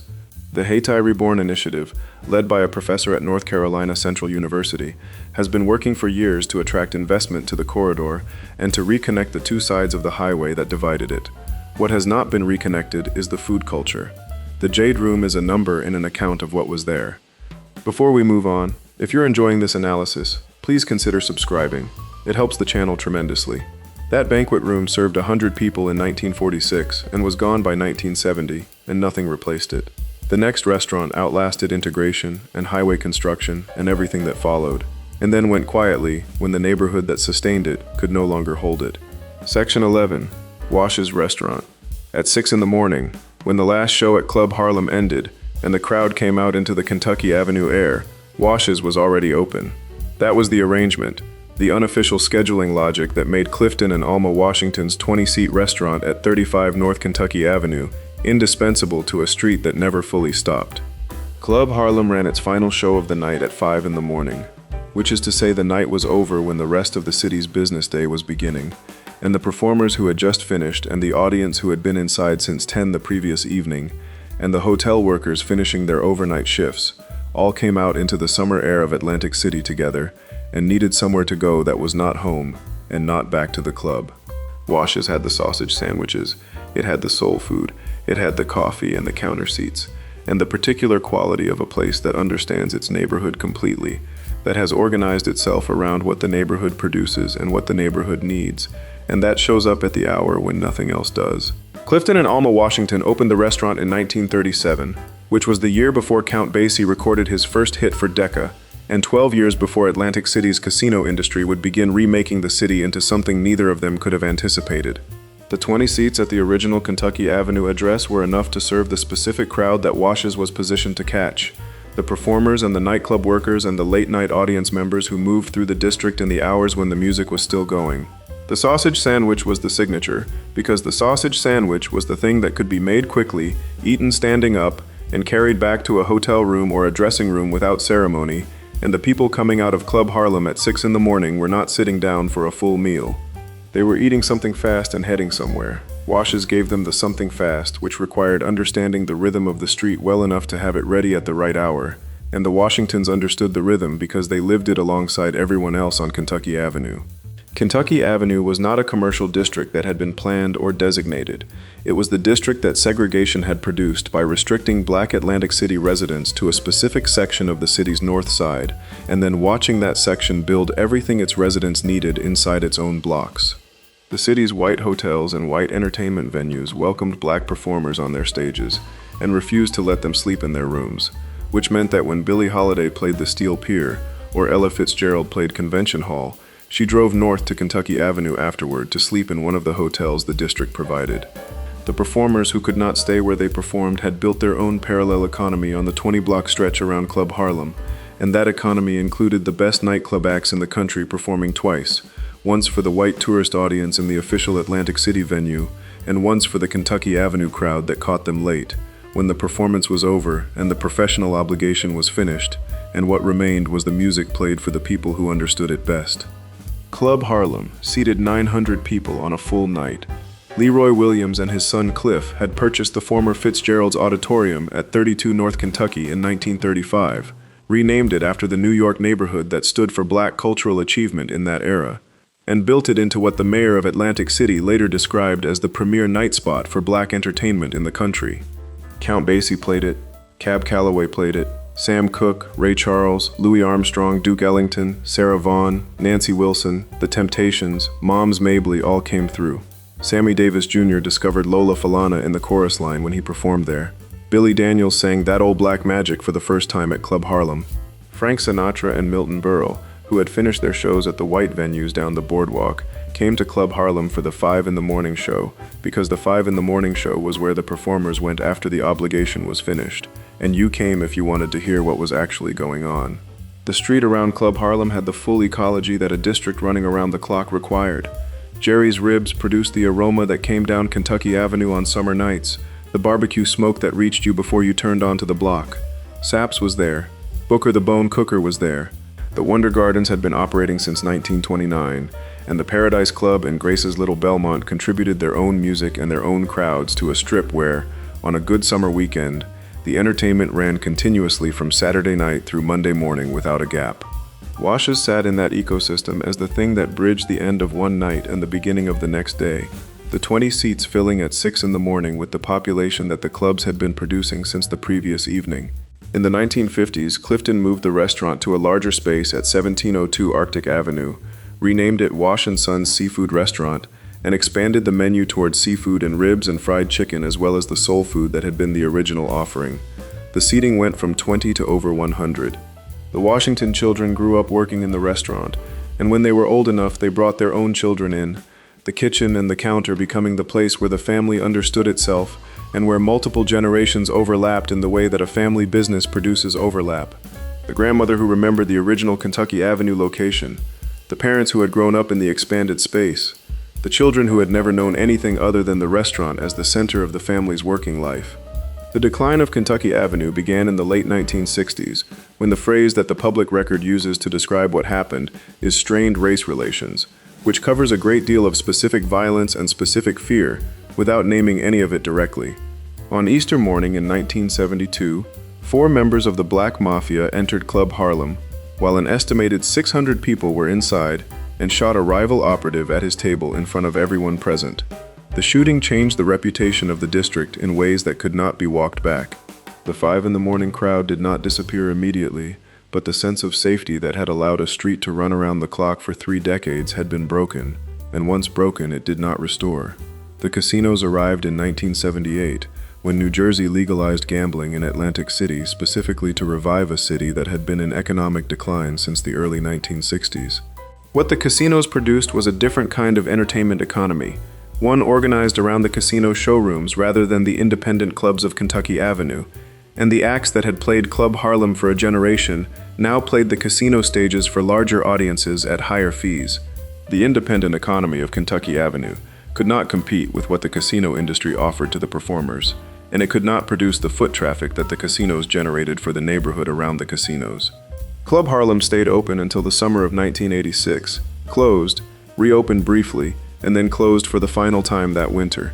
The building was damaged by a nor'easter in December 1992 and demolished. The site became a parking lot. Washes had moved to Pleasantville, New Jersey in the early 1970s, taking the restaurant across the bay to a location that could survive the decline of the Atlantic City district, because it was no longer dependent on the district's nightlife economy. The move was the family's way of staying alive after the street that had created the restaurant stopped being able to support it. In Pleasantville, the restaurant continued for decades, the kitchen running and the family working it, and the soul food and the seafood going out to customers who were not the 6 in the morning Club Harlem crowd, but who were the community that the Washington family had become part of in a new city. The restaurant was put up for sale in 2010. It closed in 2012, 75 years after Clifton and Alma Washington had opened those 20 seats on Kentucky Avenue and set out the sausage sandwiches for whoever came through the door in the early morning. 3 generations of the family had worked that kitchen. The Kentucky Avenue Renaissance Festival, which started in 1992 and ran annually on the site of the razed Club Harlem, commemorates what the street was with music and food and craft vendors on the same ground where the parking lot now sits. The parking lot is not temporary. Wash's lasted 75 years by moving when the neighborhood moved and staying alive when the neighborhood did not. The next restaurant was taken in its prime from a street that Fortune magazine called the richest Negro street in the world, on a block where the highway divided the neighborhood but did not finish it. Section 12. The Eggleston Hotel. Neverett Eggleston Sr. had been a chef before he became a hotelier, which is the specific combination of skills that made the Eggleston Hotel on 2nd Street in Richmond, Virginia, different from what it replaced. He had worked at a country club kitchen and managed a restaurant before deciding in 1942 that the neighborhood needed something more than what the Miller Hotel was providing, and he transformed the Miller into the Eggleston Hotel, bearing his own name, serving exclusively black lodgers, and running the establishment with the particular attention to hospitality that comes from someone who understands what it means to feed people well and have them feel cared for. When Duke Ellington's orchestra came to Virginia on tour, Ellington stayed at the Eggleston. When Cab Calloway was in Richmond, he crossed 2nd Street to sleep at the Eggleston after his show at the Hippodrome. The hotel was the place the performers came to because the hotels on the other side of town did not want them, and Eggleston had made his hotel into something that the other side of town could not match, a place run by someone who understood what excellence in hospitality required, and had spent years in professional kitchens learning to deliver it. 2nd Street was called the Deuce by everyone who lived near it, and it ran through the center of the neighborhood called Jackson Ward, with the full weight of a district that had been building itself for 70 years before Eggleston opened his hotel. After the Civil War, Richmond's all-white city council had gerrymandered its black residents into a single voting ward, which they named Jackson Ward, concentrating black political power into one seat and guaranteeing white control of the other 5. The people of Jackson Ward responded to the confinement by building everything they needed inside it. Between 1888 and 1929, 6 black-owned banks were chartered in Richmond, and all of them were in Jackson Ward. On North 2nd Street alone, there were at least 4 black-owned insurance companies operating simultaneously. Maggie L. Walker founded the St. Luke Penny Savings Bank through her fraternal organization, the Independent Order of St. Luke, becoming the first black woman in the United States to found a bank, and she operated it from her home at 110.5 East Lee Street, a few blocks from the Deuce. The first chartered black-owned bank in the entire country had been founded in Jackson Ward in 1888 by William Washington Brown and the True Reformers Fraternal Organization, establishing the neighborhood as the original address of black financial institution building in America. The nickname people used for Jackson Ward, the cradle of black capitalism, was not a retrospective designation invented for a historical marker. It described something specific about the sequence. Jackson Ward produced the institutional knowledge and the legal frameworks and the organizational templates that black communities across the country then adapted for their own banks and insurance societies and fraternal orders. The True Reformers model spread, the St. Luke organization spread. The tobacco money that moved through Richmond helped sustain the neighborhood's economy because the tobacco factories, Philip Morris and the others, employed large numbers of black workers, and those workers spent their wages in Jackson Ward. When black tobacco factory workers organized and struck in the late 1930s for better pay and shorter workdays, it was a Jackson Ward resident, James E. Jackson, son of one of Richmond's first black pharmacists, who helped lead the organizing. They won. The pay went up, the hours came down. The wages that increased after that settlement continued moving through 2nd Street. The Hippodrome Theater sat on 2nd Street in an Art Deco building that the neighborhood was proud of and had reason to be proud of. Cab Calloway performed there, and Ella Fitzgerald and James Brown, and Red Fox. The performers who came to Richmond for the Hippodrome stayed at the Eggleston or at Slaughter's Hotel across the street because those were the hotels that would have them, and the after-show dinner and the late conversation happened in the Eggleston's dining room and in the restaurants and cafes on 2nd Street, rather than anywhere else in the city because anywhere else in the city was not available to them on those terms. The segregation that restricted where black Richmond could live and where black Richmond could eat produced, through the same mechanism it produced everywhere else, a concentrated commercial life that sustained itself and built institutions that outlasted the conditions that created them. 6th Mount Zion Baptist Church stood on West Duval Street in Jackson Ward, and in the mid-1950s it was in the path of the Richmond-Petersburg Turnpike, the highway that the Commonwealth of Virginia and the federal government were planning to build through the neighborhood. The plans for the highway called for demolishing the church as part of the corridor's clearance. A female congregant of the church, who worked as an elevator operator in City Hall, overheard the conversation about the demolition while running the elevator past the floor where the planning meeting was happening. She brought the news back to the church. The congregation organized, brought pressure, and forced the highway engineers to curve the turnpike's path so that it skirted the church building, barely, passing within feet of it rather than through it. The church stands today. What it took to save it was a woman who happened to be in the right elevator. The Richmond-Petersburg Turnpike was completed in 1958, designated Interstate 95, and its path through Jackson Ward cut a block-wide corridor through the neighborhood that demolished hundreds of homes and businesses, displaced approximately 10% of Richmond's black population, and severed the northern and southern halves of the neighborhood from each other in a way that a church saved by a curve in the road and a woman in an elevator could not repair. The corridor that I-95 cut through 2nd Street removed the physical continuity of the commercial district, separated the customers on one side from the businesses on the other, and took with it whatever institutions happened to be in the path of the route. The Eggleston Hotel did not survive the combination of the highway construction and the decade that followed it. The building no longer stands. A historical marker identifies where it was, and the apartment complex built on its former lot is called Eggleston Plaza, which is the particular kind of memorial that developers offer to the institutions they replace.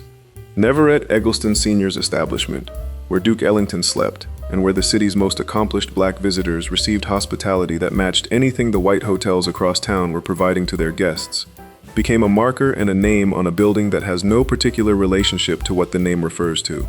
Integration, which came alongside and after the highway, completed the economic transformation that the construction had started. When legal desegregation made it possible for Black Richmond's professional class to bank and eat and shop anywhere in the city, some of them took the option. The concentrated spending that had sustained 2nd Street's ecology of banks and insurance companies and restaurants and hotels began to distribute itself across a city that had previously been closed to it. The commercial logic of the Deuce depended on the community spending its money within the Deuce, which was the same logic that depended on segregation, which was the logic that everyone in the neighborhood had wanted to end for generations. The ending of what they wanted to end removed the conditions that had built what they had built. Both things were true simultaneously, and there was no way to have one without losing the other. 2nd Street today holds the Hippodrome, which operates as a multifunctional venue and event space, and it holds Mama J's Kitchen, which opened in 2009 and serves the soul food tradition that the neighborhood's restaurants carried through the century. The 2nd Street Festival has been held annually since the 1980s to commemorate what the Deuce was in its golden years. The University of Richmond's Spatial Analysis Lab matched census records to the names of the thousands of Jackson Ward residents displaced by I-95, which is the particular project of a university trying to account for what a road did to the people who lived in its path. Neverett Eggleston Sr. built his hotel in 1942 when Duke Ellington needed a place to sleep in Richmond that would take him. The hotel lasted until the combination of the highway and the decade after it made it impossible to last. Before we move on, if you're enjoying this analysis, please consider subscribing. It helps the channel tremendously. The Eggleston stood until the Deuce couldn't hold it anymore, and then the marker went up and the name stayed on a building that carries no memory of what the name meant. The next restaurant did not lose its building to a highway, it lost it to a number, what the land beneath it was worth once the neighborhood around it had changed. Section 13, Mama Dip's Kitchen. She was tall as a child, taller than her siblings, and taller than most of the children around her in Chatham County, North Carolina, and the job that fell to the tallest was to dip into the rain barrel for water, reaching down into the barrel with long arms that could get to the water when shorter arms could not. The nickname that came from that job traveled with Mildred Cotton Council for the rest of her life, through the Carolina Dining Hall where she cooked, and the faculty homes where she cooked, and the hospital where she cooked, and the fraternities where she cooked, and all the years of cooking for other people's tables before she had a table of her own. She was the granddaughter of a slave, and she described her own life across American racial designations in a single sentence: born colored, growing up Negro, becoming a black adult, and then an American. She started cooking at 10 years old, frying chicken as a form of love, she said, and she never stopped. George Tate was the first black real estate agent in Chapel Hill, and in 1976 he came to Mildred Council with a proposal. There was a failing restaurant on West Rosemary Street, a small space, 18 seats, not doing well under its current arrangement. He thought she should take it over. She was 54 years old. She had been cooking for other people's institutions for decades and had built a reputation in the university town through her food rather than through any formal title or credential. She said yes to the proposal. She opened Dip's Country Kitchen in November 1976 with $64, which she had divided specifically before walking in. $40 for food and $24 for change. She sent her children to the grocery store with the $40, and they brought back enough to serve breakfast. She made breakfast. By lunchtime, she had enough from breakfast to send the children back to the store for the ingredients for dinner. She made dinner. She made $135 on the first day, and she used that to buy the food for the next day, and she never had to go back to the starting money again. The $64 did exactly one day of work. The dump cooking method that Mildred Council practiced was named for what she actually did, which was to dump the ingredients together without measuring them, working from feel and memory and long practice rather than from a recipe card or a measuring cup. She had been cooking Southern food from the moment she was old enough to stand at a stove, and the proportions lived in her hands the way the proportions of seasoning a chicken lived in the hands of every grandmother and great-aunt in the Sunday dinners tradition. You could not teach dump cooking to someone who had not cooked for decades, because the skill was not in the ratio, but in the reading of the pot, the particular way an experienced cook knows what a dish needs at any given moment by looking at it and smelling it, and knowing from the thousands of times before what comes next. The food that came out of a dump cooking kitchen tasted like what it was, the accumulated knowledge of a lifetime applied to ingredients that happened to be available that day. Within a year of opening, the restaurant was doing enough business that Mildred launched a takeout operation because the 18 seats could not contain the demand.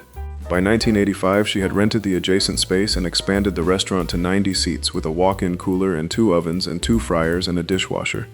She started selling her own dressings and sauces. In February 1999, the restaurant moved to 408 West Rosemary Street, where it would stay for the remaining years of its operation, eventually growing to 94 seats in a building that became as much a part of Chapel Hill's identity as the university it served. The restaurant became what it became in specific and unusual ways. People had to wait on the steps to get in, and the line on the steps was made up of students from the university, and construction workers, and mayors, and people who had been formerly incarcerated, whom Mildred hired specifically to give them a chance at a new start. Michael Jordan, who had played basketball at UNC and who came back to Chapel Hill when his fame was such that he could go anywhere he chose, preferred the barbecue at Mama Dip's. James Worthy, his teammate, preferred the fried chicken. Toni Morrison ate there. The faculty members whose homes Mildred had cooked in before she had her own restaurant became regulars in the dining room she had built. A scholar who studied Southern food culture observed that Mama Dip's was an integrated restaurant that had not resegregated in the contemporary era, which was a specific and meaningful observation about a town that had resegregated in most of its dining over the previous decades, as the demographics of the university's surrounding development had shifted. When Mildred Council walked table to table greeting each person who sat down in her restaurant in the early years of the business, she was greeting the full range of a university town's human life, and the range of people who showed up and waited on those steps was the evidence that the food she was making was not aimed at any particular part of that range. She aimed at anyone who was hungry. She advocated throughout her life for affordable housing and economic development in the communities that needed it, which in Chapel Hill meant the black communities that had been losing ground to the university town's expanding wealth for decades. The expansion of the University of North Carolina had transformed Chapel Hill from the smaller and quieter town that existed when Mama Dip's opened in 1976 into one of the most expensive real estate markets in North Carolina by the time the restaurant reached its final years. The land on West Rosemary Street that had been available to a black woman with $64 in 1976, where George Tate had guided her toward a failing space and said this is where you should be, had become a different kind of land entirely. A 0.68-acre parcel with a 4,226 square foot building in that location in the 2020s carried an asking price of $3.6 million. Mildred Council died in May 2018, 1 month after her 89th birthday, at UNC hospitals in the town where she had cooked for other people's tables since she was 10 years old, and where she had cooked at her own table since 1976. Her children had known her kitchen from inside it their entire lives, and her grandchildren had grown up the same way, and when she died, the family kept the restaurant running because the restaurant was the family's ongoing expression of what she had built, and stopping felt like a different kind of losing her than the loss they had already absorbed. They kept the fried chicken and the collard greens and the cornbread and the dump cooking method and the table greeting culture and the hiring philosophy. They kept it going for 7 more years. In April 2023, the family announced the building was for sale at $3.6 million. The property records show the title transferred in May 2024. The dining room at 408 West Rosemary Street closed in the summer of 2024. The restaurant formally announced its permanent closure in July 2025. The social media post the family wrote to mark the closing began with a line that captured exactly what 49 years of it had been. Since 1976, they had had the joy of feeding Chapel Hill with love, soul, and Mama Dip's dump cooking goodness. From family dinners to first tastes, they were honored to have been a part of your stories. Mildred Council's granddaughter, Tonya Council, opened Tanya's Cafe down the road in 2025, carrying the same cooking tradition forward in a different space. The $64 that opened Mama Dip's in 1976 became, across 49 years, a piece of land on West Rosemary Street that was worth $3.6 million to whoever bought it next. The family did not stay to find out what that whoever would build there, because what they had built there was already finished, and the number that ended it had nothing to do with the food. The $64 became $3.6 million, and the restaurant that lived between those two numbers closed in July 2025. The next restaurant was not taken by a number, it was taken by the moment after it was most needed, when the city finally noticed what it had been letting go. Section 14. The Auburn Avenue Rib Shack. The pit is still there. That is the fact that anchors everything else about the building at 302 Auburn Avenue Northeast in Atlanta. The fact that the new restaurant that opened in that space in April 2024 made sure to show you when you walked in, placing the original cooking pit from the Auburn Avenue Rib Shack near the entrance where you had to pass it on the way to your table. The pit is blackened and deeply scorched from the decades of fire that ran inside it, the patina of a cooking surface that was seasoned not with oil or salt but with the accumulated residue of thousands of uses, the kind of surface that a commercial kitchen produces over 30 years of continuous operation. Ribs from that pit were served to Martin Luther King Jr. when he was alive and organizing in the city where he was born, and to John Wesley Dobbs, the civil rights activist who named the neighborhood surrounding the pit Sweet Auburn, and whose grandson Maynard Jackson became Atlanta's first black mayor. The pit outlasted them both. The new restaurant that built itself around it is called Auburn Angel, and one of its owners said, when asked whether ribs would be served there, that even if they were great, they would never be as good as the ribs that the old-timers remembered, and that there was no way to repeat that history, and that the ground the pit stood on was hallowed. The Auburn Avenue Rib Shack opened at 302 Auburn Avenue in 1964, 1 year after the March on Washington, and the same year the Civil Rights Act was signed, on a block that the neighborhood had already been calling Soul Food Row for years. The other addresses on Soul Food Row had their own names: Elise Walker's, Muckle's Grill, Hawk's Dinette, Ma Sutton's. The Rib Shack anchored the block with its pit and its menu of apple and peach cobbler, Brunswick stew, and rib sandwiches cooked over wood smoke that moved down Auburn Avenue with a specific gravity, the smell that told you which direction you needed to walk before you could see the address. A 1986 Atlanta Journal-Constitution article documented the menu and the operation when the restaurant was 22 years into its run, which is to say that by the time anyone had gotten around to documenting it in print, it had already been operating for more than 2 decades and feeding the neighborhood and the civil rights community that lived and organized on that street. Auburn Avenue had been the center of Black Atlanta's commercial and professional life since the 1880s, when the first black businesses began concentrating on the street that offered them access to customers who were denied access to white-owned commercial streets. By 1920, the street had produced what the neighborhood itself had called the three-legged stool of black finance: banking, insurance, and the press operating together in the same blocks.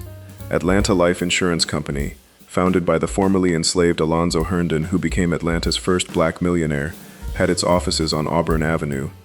The Atlanta Daily World, the first black daily newspaper in the country, published from 145 Auburn Avenue from 1928 to 2008. John Wesley Dobbs organized the Georgia Democratic political machine from Auburn Avenue and gave the neighborhood its name because he believed that what had been built there deserved a name that conveyed something beyond geography. In 1956, Fortune magazine surveyed the commercial landscape of American black business districts and described Auburn Avenue as the richest Negro street in the world. When civil rights work organized itself in Atlanta in the 1950s and 1960s, it organized itself in part on Auburn Avenue because Auburn Avenue was where the institutions were that the movement needed. Ebenezer Baptist Church, where King preached alongside his father from 1960 until his death, sat at 407 Auburn Avenue. King's birth home was at 501 Auburn Avenue. The Southern Christian Leadership Conference operated from Auburn Avenue. The food that sustained the people doing the work of those years came from the restaurants on the street and on the surrounding blocks, and the Auburn Avenue Rib Shack sat in the middle of all of it at the address it had occupied since 1964. You did not eat at the Rib Shack because it was politically significant. You ate there because the ribs were extraordinary, and because the street around it was where you were, and the wood smoke from the pit had found you before you turned the corner. The downtown connector, the elevated interchange of I-75 and I-85, went through the western edge of Sweet Auburn and created the kind of physical barrier that highways create in every city, a wall of noise and exhaust that made the blocks closest to it less desirable and redirected the foot traffic that commercial streets depend on. Integration, which arrived in Atlanta in full force with the Civil Rights Act of 1964 and expanded through the following decade, did to Sweet Auburn what it did to every black commercial district that had been built on the concentration of customers who had no alternative. It gave those customers alternatives. The black professional class that had banked and eaten and shopped on Auburn Avenue because the rest of Atlanta was closed to them found the rest of Atlanta open, and some of them went there. The customer base that had sustained the richest Negro street in the world began distributing itself across a city that had previously declined to host it.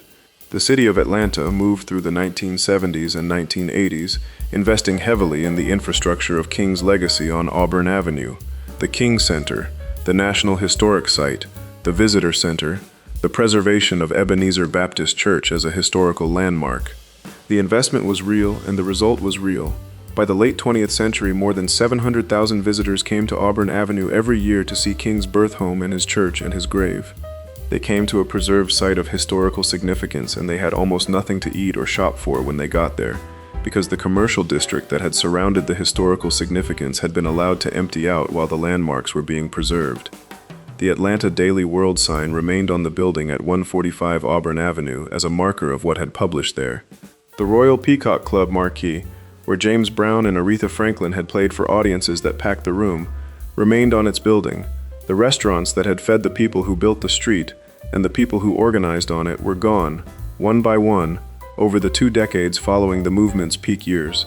In 1992, Auburn Avenue was named one of America's 11 most endangered historic places by the National Trust for Historic Preservation, which was the particular kind of recognition that arrives at the moment when what is being recognized is already past saving by the normal means.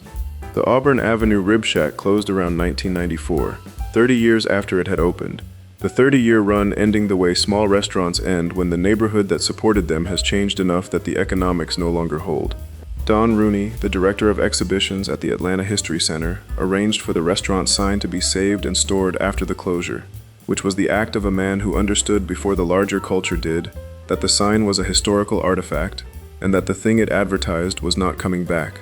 Thelma's Kitchen and Rib Shack operated in the same space at 302 Auburn Avenue through the 1990s and into the 2000s, carrying the tradition forward in the building where the original operation had run. It closed in 2014. The building sat vacant for 4 years. A restaurateur named Asa Fain purchased it in 2018 and spent 6 years restoring and expanding it, preserving the original walls and the original pit, and opening Auburn Angel in April 2024, with the scorched pit near the entrance, and the ribs cooked inside it mopped with blueberry barbecue sauce, and served in a dining room built around what had been there before. The sign that Don Rooney saved in the 1990s had recognized what was gone before the city had. The pit that Fain preserved in 2024 acknowledged the same thing from the other side of 30 years of vacancy, that what had operated at that address between 1964 and 1994 was irreplaceable, and that the appropriate response to irreplaceable things, once they are gone, is not to repeat them but to remember them with enough specificity that the memory has some weight. Before we move on, if you're enjoying this analysis, please consider subscribing. It helps the channel tremendously. Section 15, the Majestic Cafe. You could see it from the bottom of the hill. That was the particular quality of the Ben Moore Hotel, on the corner of High and Jackson Streets in Montgomery, Alabama, the thing you registered before you got close enough to smell the cafe on the first floor, or hear the sound coming from the rooftop on a night when the music was running. 4 stories of brick on the summit of Centennial Hill, sitting at the top of a neighborhood that had built itself into the most concentrated expression of black professional life in Montgomery. and the building announced itself from the street below in a way that told you before you arrived what kind of place it was going to be. A building that size, that solid, on a corner that prominent, built by black hands with black money, for a black community that had been told to stay in its designated geography and had decided to build something magnificent inside it, was its own argument. You didn't have to go inside to understand the argument, but you went inside anyway, because the cafe was on the first floor and you were hungry, and the smell of what was coming out of that kitchen had already reached you halfway up the hill. The majestic cafe occupied the ground floor of the Ben Moore, and it had been operating before the hotel itself existed, in a separate building on High Street that Matthew Franklin Moore ran as a standalone restaurant before he had the money and the plans and the construction contract to build the 4-story structure that would hold everything together. When the hotel opened on September 23, 1951, the cafe moved in with it, taking up its position on the corner floor of a building that Matthew had named after his father, Ben F. Moore, who had been born enslaved in Alabama in 1848, and who had never seen the inside of a building named for him, because he was long dead by the time his son built it. The name was the specific thing Matthew chose when he could have named it anything. He named it for the man who started with nothing, so that the man who started with nothing would have his name on the most significant black-owned building in Montgomery, Alabama, for as long as the building stood. The first floor was the majestic cafe and a drugstore and a grocery, which is to say it was the full practical life of a community on a single floor. You could come down from your room, eat breakfast at the cafe, get what you needed from the grocery, and go about your day without leaving the building if the day required it. The barbershop run by Nelson Malden and his brothers was in the basement, and you went there for a haircut and came away knowing everything that was happening in the neighborhood because Nelson Malden knew everything that was happening in the neighborhood, and you sat in his chair for 20 minutes and left, knowing more than you had known when you came in. The rooftop above all of it had a dance floor and enough room for a band, and on the nights when the music was up there, the sound came down the stairs and through the building, and you could hear it from the cafe if you were sitting at the right table. The people who stayed in the rooms upstairs were the people who had nowhere else to stay in Montgomery, because Montgomery in 1951 had made that determination for them the same way every segregated southern city had made it. B.B. King came through Montgomery and slept at the Ben Moore. Little Richard came through and slept at the Ben Moore. Ike and Tina Turner stayed there. Ray Charles, Billie Holiday, Duke Ellington. They performed in a city that did not consider them fit to sleep in its other hotels, and they came up the hill to the cafe on the first floor, and the rooftop above it, and they were fed and housed and treated with the full consideration of their standing, because the building on the corner of High and Jackson was a Green Book address, which meant it was an address that had agreed to extend to black travelers the dignity that the city around it was withholding.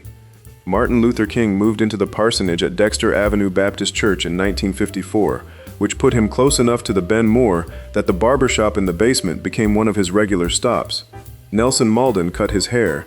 The cafe on the first floor was part of the geography of King's working days in Montgomery, the place you went when you were in the neighborhood and needed to eat, which in Montgomery in 1955 and 1956 meant you were probably also doing something related to the boycott. The boycott ran for 381 days, beginning in December 1955, and the Centennial Hill neighborhood was where the black leadership of Montgomery had its offices and its churches and its professional practices, and the Ben Moore Hotel and the Majestic Cafe were at the center of that geography. The carpool pickup stops were nearby. The strategy sessions happened in buildings within walking distance.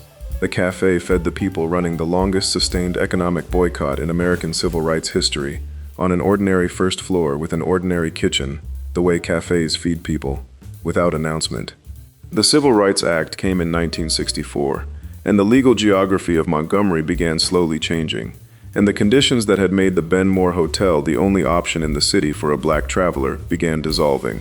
The hotel stayed open into the years after, and then it did not stay open, and the building on the corner of High and Jackson, which had fed the movement and housed the performers, and given Nelson Malden a basement to keep cutting hair in for the rest of his life, became something else. Not demolished, not repurposed, just empty and declining, the brick holding and the structure sound and the building sitting at the top of Centennial Hill getting quieter every year, while the city around it started building a civil rights tourism infrastructure that drew hundreds of thousands of visitors annually to Montgomery. The Legacy Museum opened in 2018. The National Memorial for Peace and Justice opened the same year. The Dexter Avenue Baptist Church parsonage where King had lived yards from the Ben Moore became a historic site with tours. Bus tours moved through Centennial Hill on their way to the officially designated landmarks. The Ben Moore Hotel stood on the corner of High and Jackson through all of it, 4 stories of brick on the same ground where the Majestic Cafe had served the community organizing the boycott, where the rooftop had held the music that B.B. King and Little Richard and Tina Turner had brought up from the rooms below, where Nelson Malden had kept his photographs on the basement walls for 60 years. A local writer described the building in plain terms: a mostly empty, decaying hulk. The tour buses drove past it on their way to the places the city had decided were worth preserving. You would have walked past it too, coming up the hill, the way you came up the hill the first time, when the building at the top was 4 stories of brick announcing itself, and the smell from the cafe was already reaching you before you got to the corner. You would have come up the hill and found the cafe dark and the first floor empty and the windows showing you nothing of what had been there, and the tour bus idling at the corner on its way to the church where King preached and the museum where the photographs of the movement are displayed behind glass. The photographs from Nelson Malden's basement walls are the same photographs. The building they came from is a different building, depending on what year you went looking. In late 2025, the Conservation Fund announced it had acquired the Ben Moore Hotel in partnership with a Montgomery preservation organization. The plans include a reopened Majestic Cafe on the first floor, restored hotel rooms, and a revived rooftop. The building is still standing. The historical marker outside tells you that Ben F. Moore was born enslaved in 1848, and that his son built the hotel, and that black travelers found safety there.